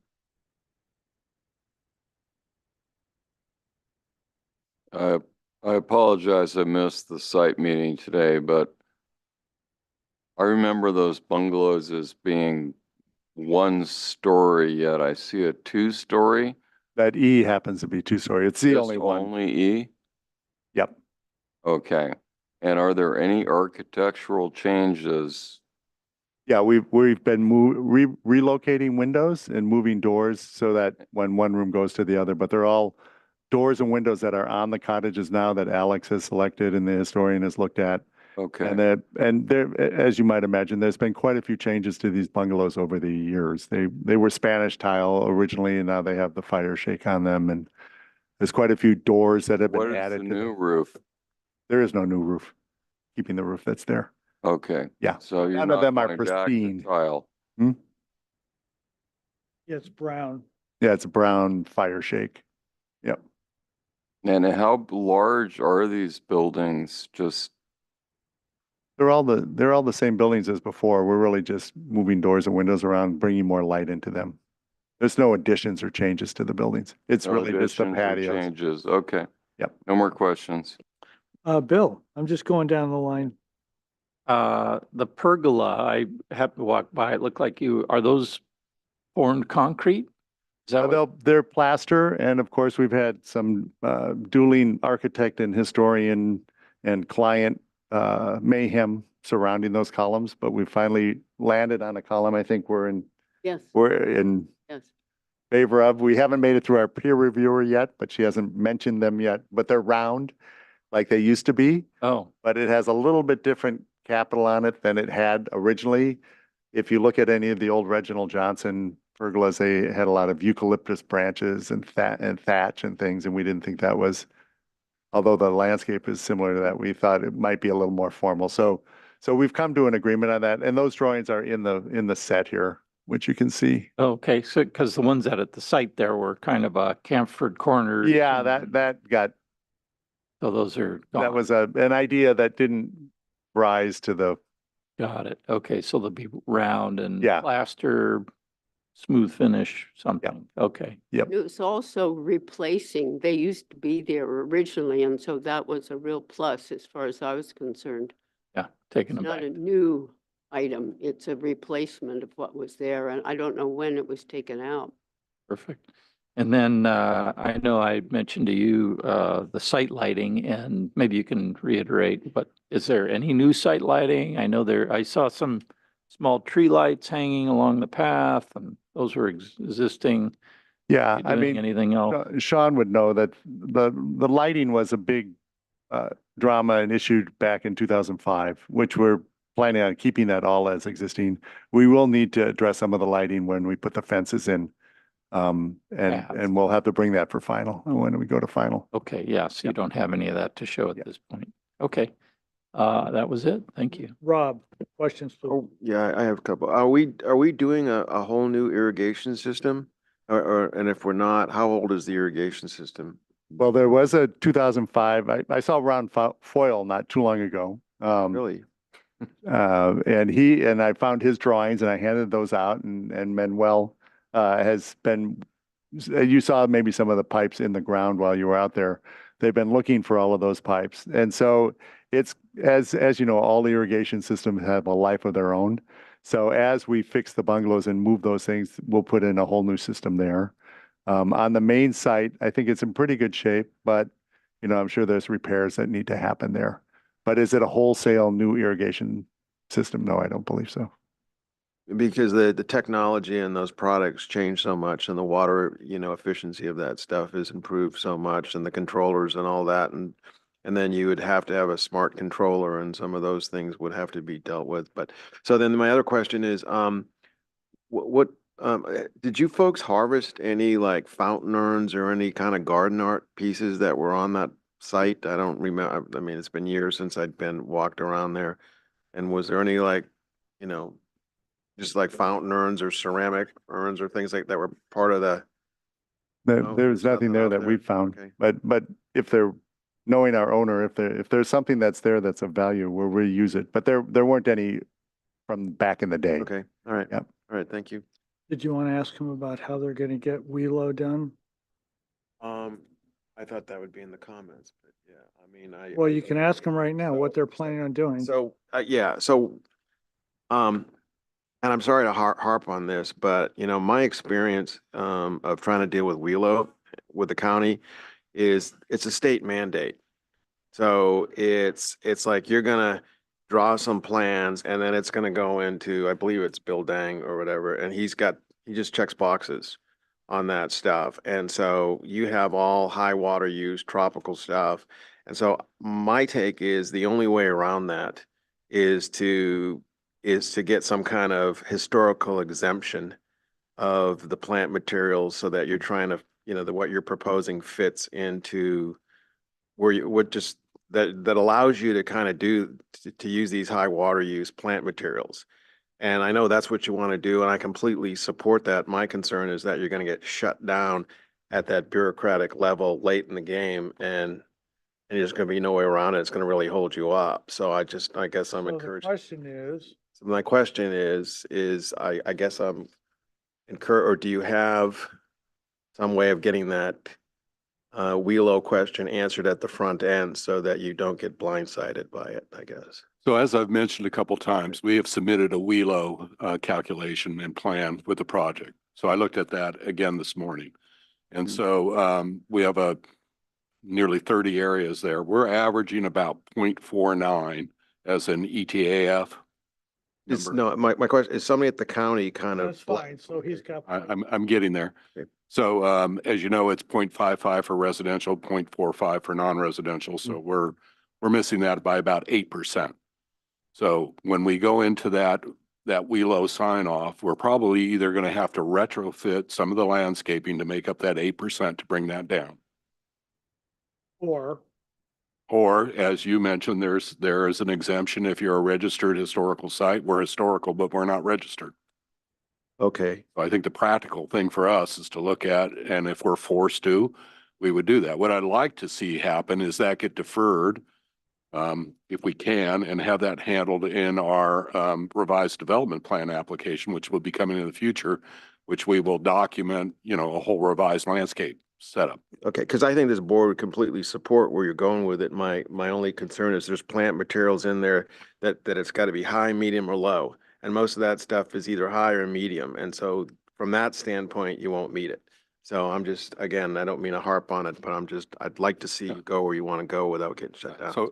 So right now our calcs show that we have an 8% deficit in meeting that 0.45 level. But what I'm saying is that doesn't matter. A lot of the plants that you're proposing are high, so you can't use those. Yeah, So that's like you're we shut out from understand. stuff that you want to use that you're showing right now. We understand your concern, and we would love to continue on this path this way if push comes to shove. But we do have another whole project coming that, we may have to address it at that point. So it's really when we address that and how we get there. Well, but again, we hear you that we have a project that is in there. It's more than 2,500 square feet of rehabbed landscaping, and we are subject to that criteria. We may look calm and sedate, but no. And so we may need to alter some of the landscapes, and we're going to strategically look at that when it comes up as to where that is least impactful to the sort of lush and tropical landscape we've got.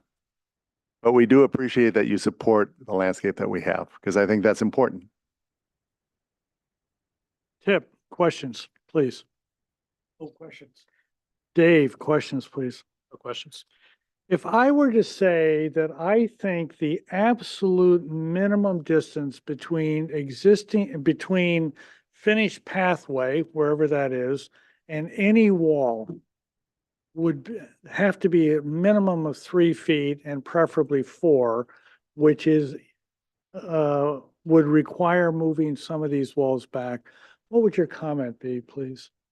We've met that criteria before, and then as the fence went on an angle and it had a pinch point, it became okay. So and then of course after we met that criteria before, and then we were shown areas where it was 18 inches of this, and so it all was okay in the end of the day with our reviewer and the folks that are kind of reviewing our things. So Mark, you have some ideas here. You're off now, Mark. Oh, did I just turn it on? Yeah, there you go. On? Okay. Yes. All right.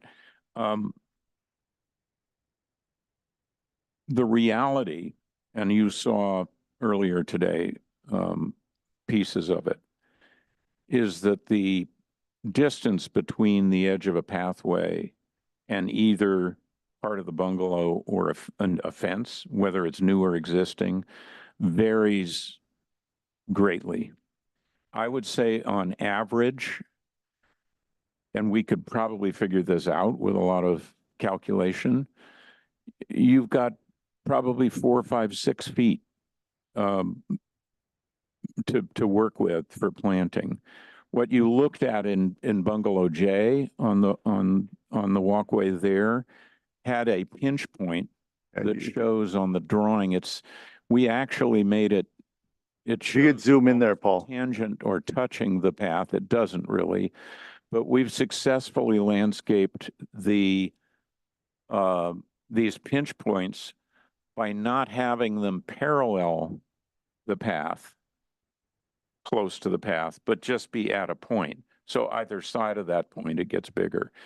And it's, you're bringing up a point that I think has been very much on our radar, and we're working with the existing situation to try and make sure you don't see anything but a lush background. If you look at building F there, and you see all the red in the back, we're actually even pulling those fences away from the path in that location. That was real. I don't know if you guys had a chance to walk by that, but we understand what you're saying, and we're pulling those, and we're making those situations better especially when the fence parallels the path, like that one did. I would just ask if you all are amenable not to make a rule, an arbitrary, like 3 feet, but to just make sure that we are, wherever possible, making it as great as we can make it, which is what we're doing.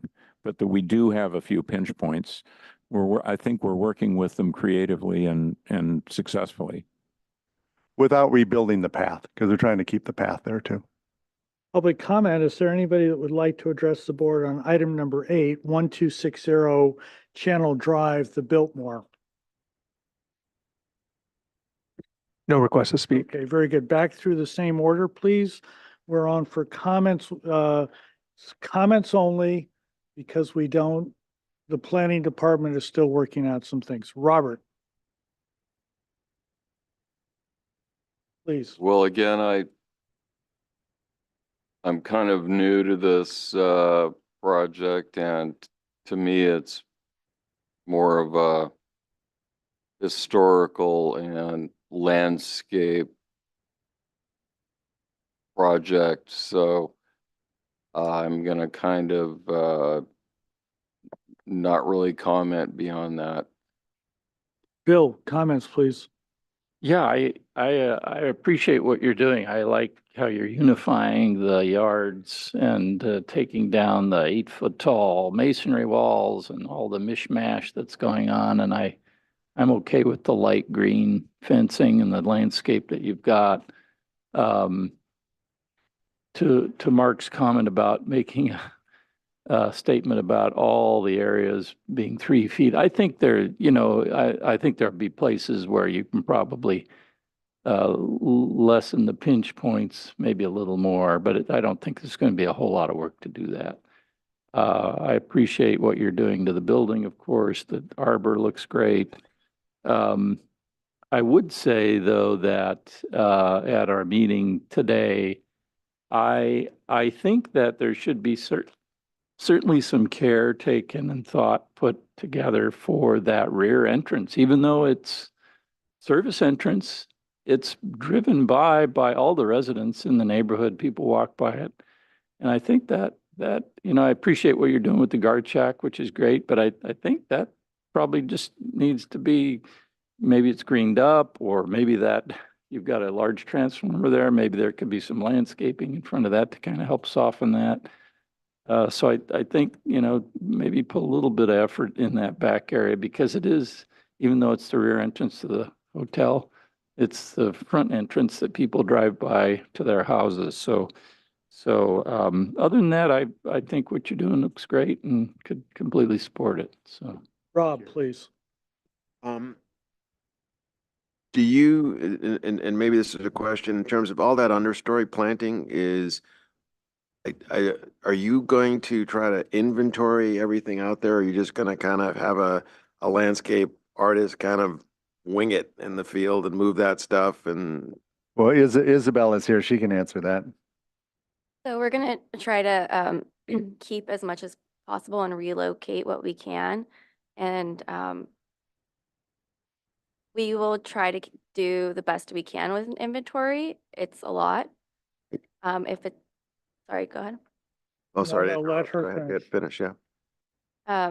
I think we are more focused on the larger plants and trees and keeping inventory of that. Yeah, I think the inventory will be very time consuming. I almost think that you kind of go and you move and you set kind of a theme on some stuff, and maybe then you can put that on a drawing and present that to us as a big, kind of an example of one area, because the inventory, all that understory is going to be so time consuming, and you're going to want to finesse it anyhow. And we do have those plans in this set, kind of in a broad brush level. Yeah. And it has the seed mix and the ratios and those types of things. And then These plans here. repeating a set of plant mixes Okay. throughout. That was great. You had Manuel Jimenez. That guy knows his stuff in terms of moving. So you've got good people on board. Yeah, for doing that's his that. daughter right there. Oh, okay. Well, there you go. Of a bigger perspective on that, so we're working on a substantial conformity determination, which plays off the development plan we have approved. That development plan has no landscape plan. So that's not part of what we're doing here. When we come back in for the revised development plan, we're going to have a full landscape plan done that's going to have probably a full inventory and all of that. And that is going to be sort of the benchmark of P&D's review of any changes that happen to the project in the future. So right now we're kind of in this interim period of making it through the SCD project to get the place reopened. But there's going to be a full documentation of a full landscape plan that'll be required with that discretionary permit submittal. Well, I love where you're going with it. So I hope you can make it happen. We appreciate the support. Yeah. Chip, comments, please. Yeah, I have a little bit a different perspective than my board members about the project. So, I first set foot on the Four Seasons Biltmore probably 40 years ago, back in 1982. And it has always been one of my favorite hotels around the world, just because of the location, the landscaping, all the beautiful bungalows, and Spanish, revival and Mediterranean, and it reinforced, my thought and belief when I walked through the site again today, and there's a lot of surprises, and you turn the corner, you see something else different, and make it a beautiful, unique hotel on the coast. And I noticed that, whatever you're doing to the bungalows, I think it's great. You want to bring more light into it. I think that's good for the guests, and you can trim the landscaping. I think that's all the good thing to do to the property, and I have no problem with any of that. However, I realize that slowly since Mr. Warner purchased the property way back in 2004, I believe, and from 2004 until before pandemic, 2020, it was a process of beginning to add a lot of private spa, hot tubs to a lot of the bungalows. And every time, way back in 2014, 15, that you guys come in with a modification, you begin to fence off bungalow by bungalow to address the code issue. And I noticed that when you walk through the property, suddenly you see more and more walls kind of close off all the cottages. And the concern I have now is that, you have a mixture of plaster walls, and you have a mixture of green cedar fencing. And the way that the project going today, when I look at that site plan you have, it will be 90% enclosed with green cedar fencing for all the bungalows. And it's sort of, I hate to use the word, but it reminds me of the suburban 60 truck home with all the wooden fence on every bungalow. And I believe it take away the charm of the property. And trimming the landscaping is great, but to fence it on every bungalow to give each of the guests a little private space, it completely changed the look of the property. And so I was thinking about this, and I think that's just, I like a balance of things. That's what the property is so beautiful. I don't believe with chair by anything should be 3 feet as um, Mark said, there's no set rule because it's just a lot of variation between the fence and the bungalow. And I'm just concerned that when everything's done, when you walk through it and when you see, one green fence after the next.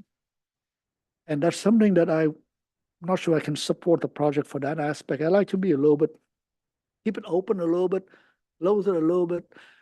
So that's generally that's my that's where I'm going with the proposal. Dave, comments, please. Yeah, first I want to thank you for arranging the site visit. It was very helpful. And after doing that, I completely agree with your proposal for the bungalows and opening things up and creating outdoor areas. I think it's going to be great for the people who use the bungalows. And the landscape, I think, is all fine. Again, my biggest concern is the green cedar fences, and going out there just reinforced my perspective that it's not appropriate or commensurate to that architecture and the beauty of that site. They just don't feel appropriate to me at all. And it became apparent that there's a lot of it too. I understand you're proposing to conceal it with landscaping. I'm not sure, especially from the inside of the courtyards, if you're doing that, just doesn't seem right to me.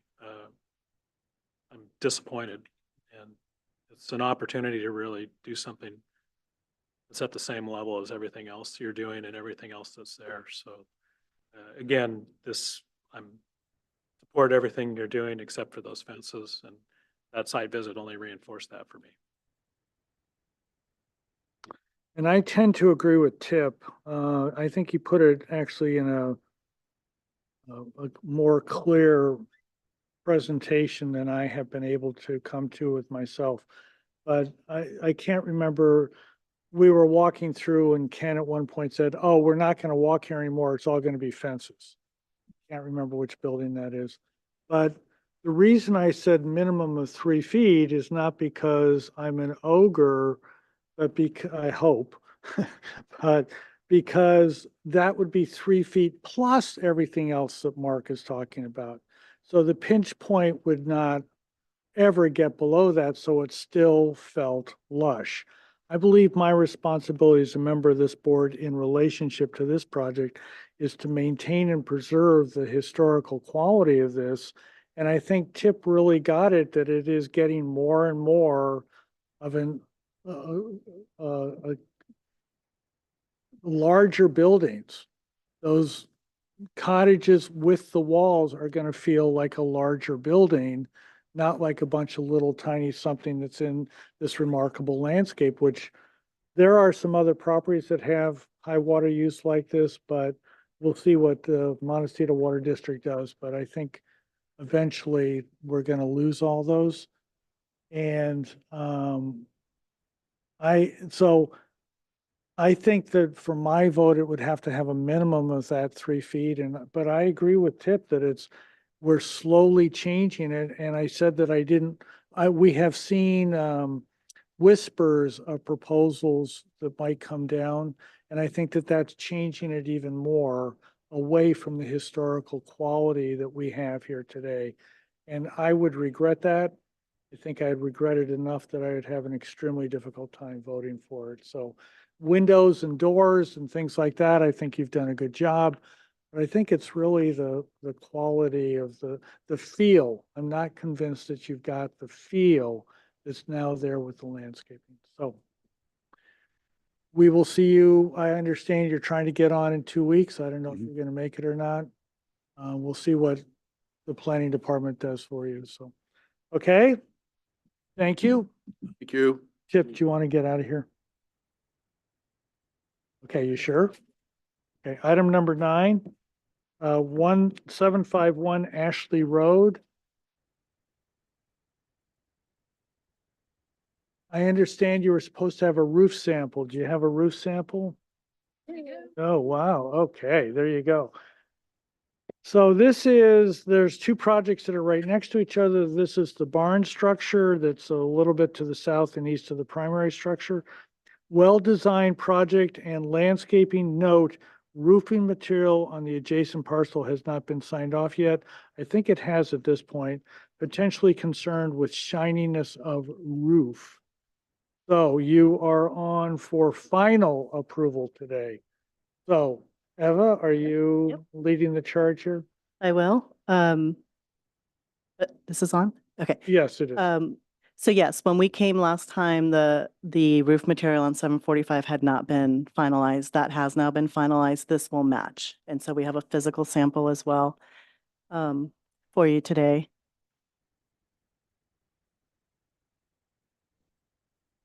Yeah, it's quite shiny. It does have the lowest. So there's 2 things, Eva. There's light reflective value and then there's shininess. Correct. Okay. I think that the first criteria is met. I'm not convinced about the second. I don't know if you were here earlier when I said I took a walk with my wife and there's Yes. this roof that was just blindingly white. I think that this potentially is that. So anything next? Shall we review the drawings and then chat about this, please? Yes. Did people get a chance to review the drawings before we were? I did. And I did too. Details you're good with, Ray? Yeah.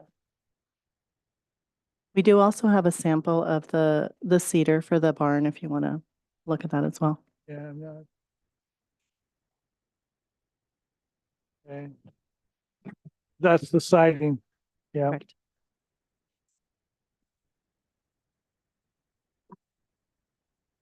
Yeah, so if we can move forward to the material palette sheet. A70. About a few. Yep, there we go. Yeah, so as indicated on this sheet, the materials are what is proposed for the project. And the roof sample is listed here. It is the Taylor Metals company, and it does have the lowest solar reflective index, which is 22. So I understand that's different than LRV. However, the company does not specify, as several companies do not specify LRV. There's a possibility that we could look at Metal Sales, which also provides this type of roof samples. But there's many companies that we could source. This just happens to be the best match for the tonality of the roof that we're looking for. And we have a full size sample of this installed on site. It does not appear highly reflective at the very least on site. So, you know, take it for what you will with the actual physical sample here today. Along with that, we are proposing the overgrouted Santa Barbara sandstone, rubble sandstone walls on site, the stained wood cedar siding that you have a sample of there.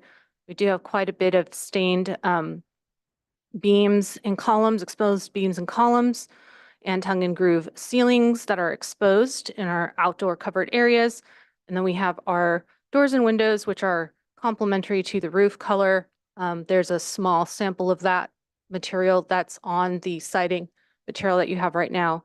And then our low iron tempered glazing for the doors and windows. Shall we just go through? This says receive preliminary. I think go to the elevations, please. I know this comment is a little late. That cupola kind of stuck out at me today. They've got the approval. It's way back off the street. There's no doubt about it. It's at least 100 feet back from the street. There's a lot of oak trees in front of it. it seemed awfully tall. And I did do the calc, by the way. 34, 3411. Yeah, Is it necessary? Is there equipment in there? no, it's part of the living space. It's all 100% owner driven. So can you Because- go to the sections, please? Yeah, next sheet. Right there, upper section, you can see that it's just, I mean, it's nice from the inside. I'm not gonna say it isn't, but. And it has received an approval, but is it something that's okay or?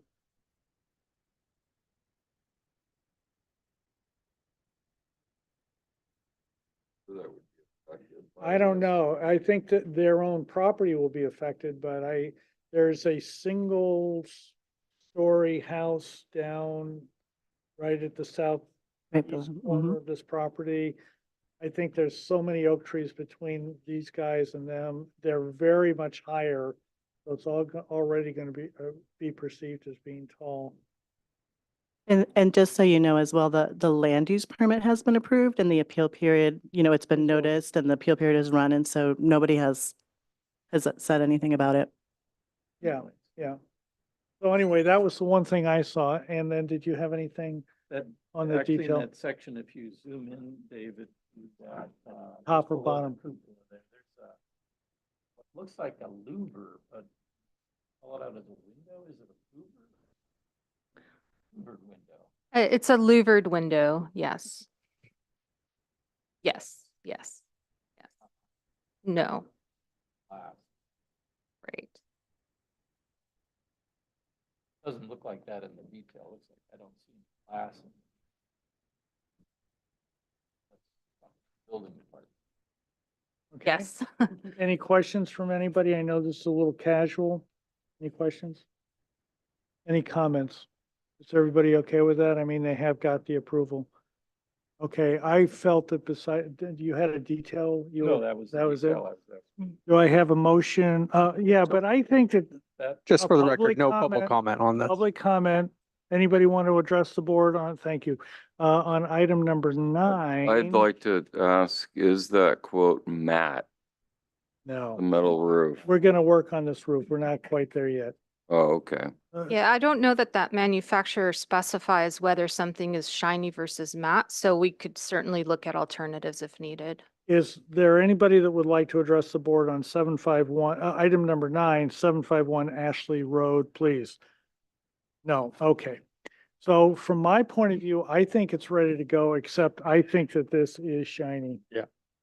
there's Right. matte finishes that And they make.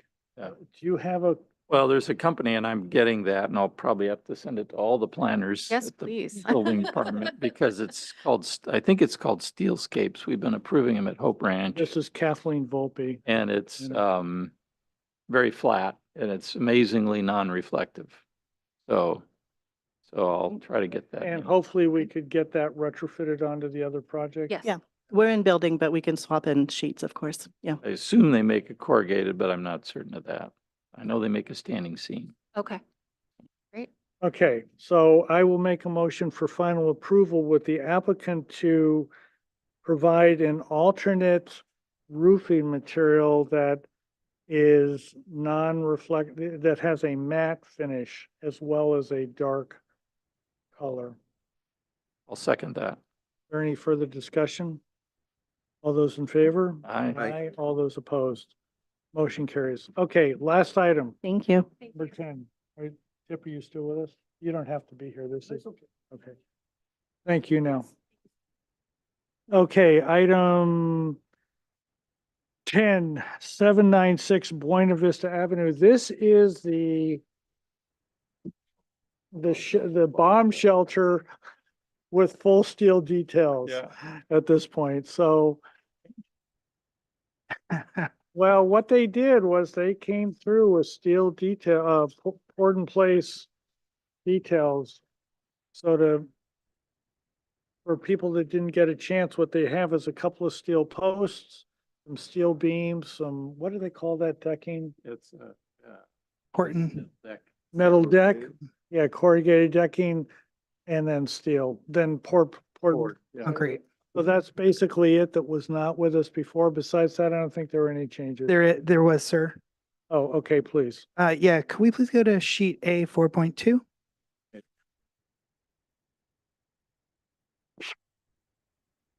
Yes, there was the request that the access or entry into the shed structure be changed to look more like a garden shed, to add a hip roof instead of having that large slanted slope. So that was the only change. Are there any questions from the board? Yeah, he actually, we asked him to come up with the details. It looks to me like it's okay, yeah. I mean, good luck with that. I hope that works for any design you work out. I'm still not really excited about giving this an approval, and I think, let's see, we voted against it last time. This is on for final. I think, as I understand it, and I think David and I have a slightly different perspective on it. My perspective is that the big one is preliminary. And there are certain issues that get resolved at preliminary. And then there are other issues that get resolved at final, which is really irregardless of what happened. We're not talking about mass, bulk, and scale. We're not talking about landscape. We're talking about, does this set of drawings properly reflect what the intent and description of the preliminary? Correct? That's the purpose of this vote. So to that end, I believe this does do that, even though I voted against the preliminary. I think it's a different kind of vote, and therefore I will move for final approval and submitted. Is there a second, please? Oh, public comment. Geez, is there anybody that would like to address the board on item number 9 or 10? 10? Address? 796 Buena Vista. No requests. Okay. Boy, I've been sloppy about that all day. Okay, so I'd like to make that motion approval as submitted for final. Is there a second, please? I'll second that. Is there any discussion, please? All those in favor? Aye. All those opposed? Thank you for doing that. Thank you. Yeah, thanks. Motion for adjournment, please. I move to adjourn today's meeting, Thursday, February 22nd. Second, anybody? I'll second that. Discussion? All those in favor? Aye. All those opposed? Full moon is Friday night. Tonight will be just fine.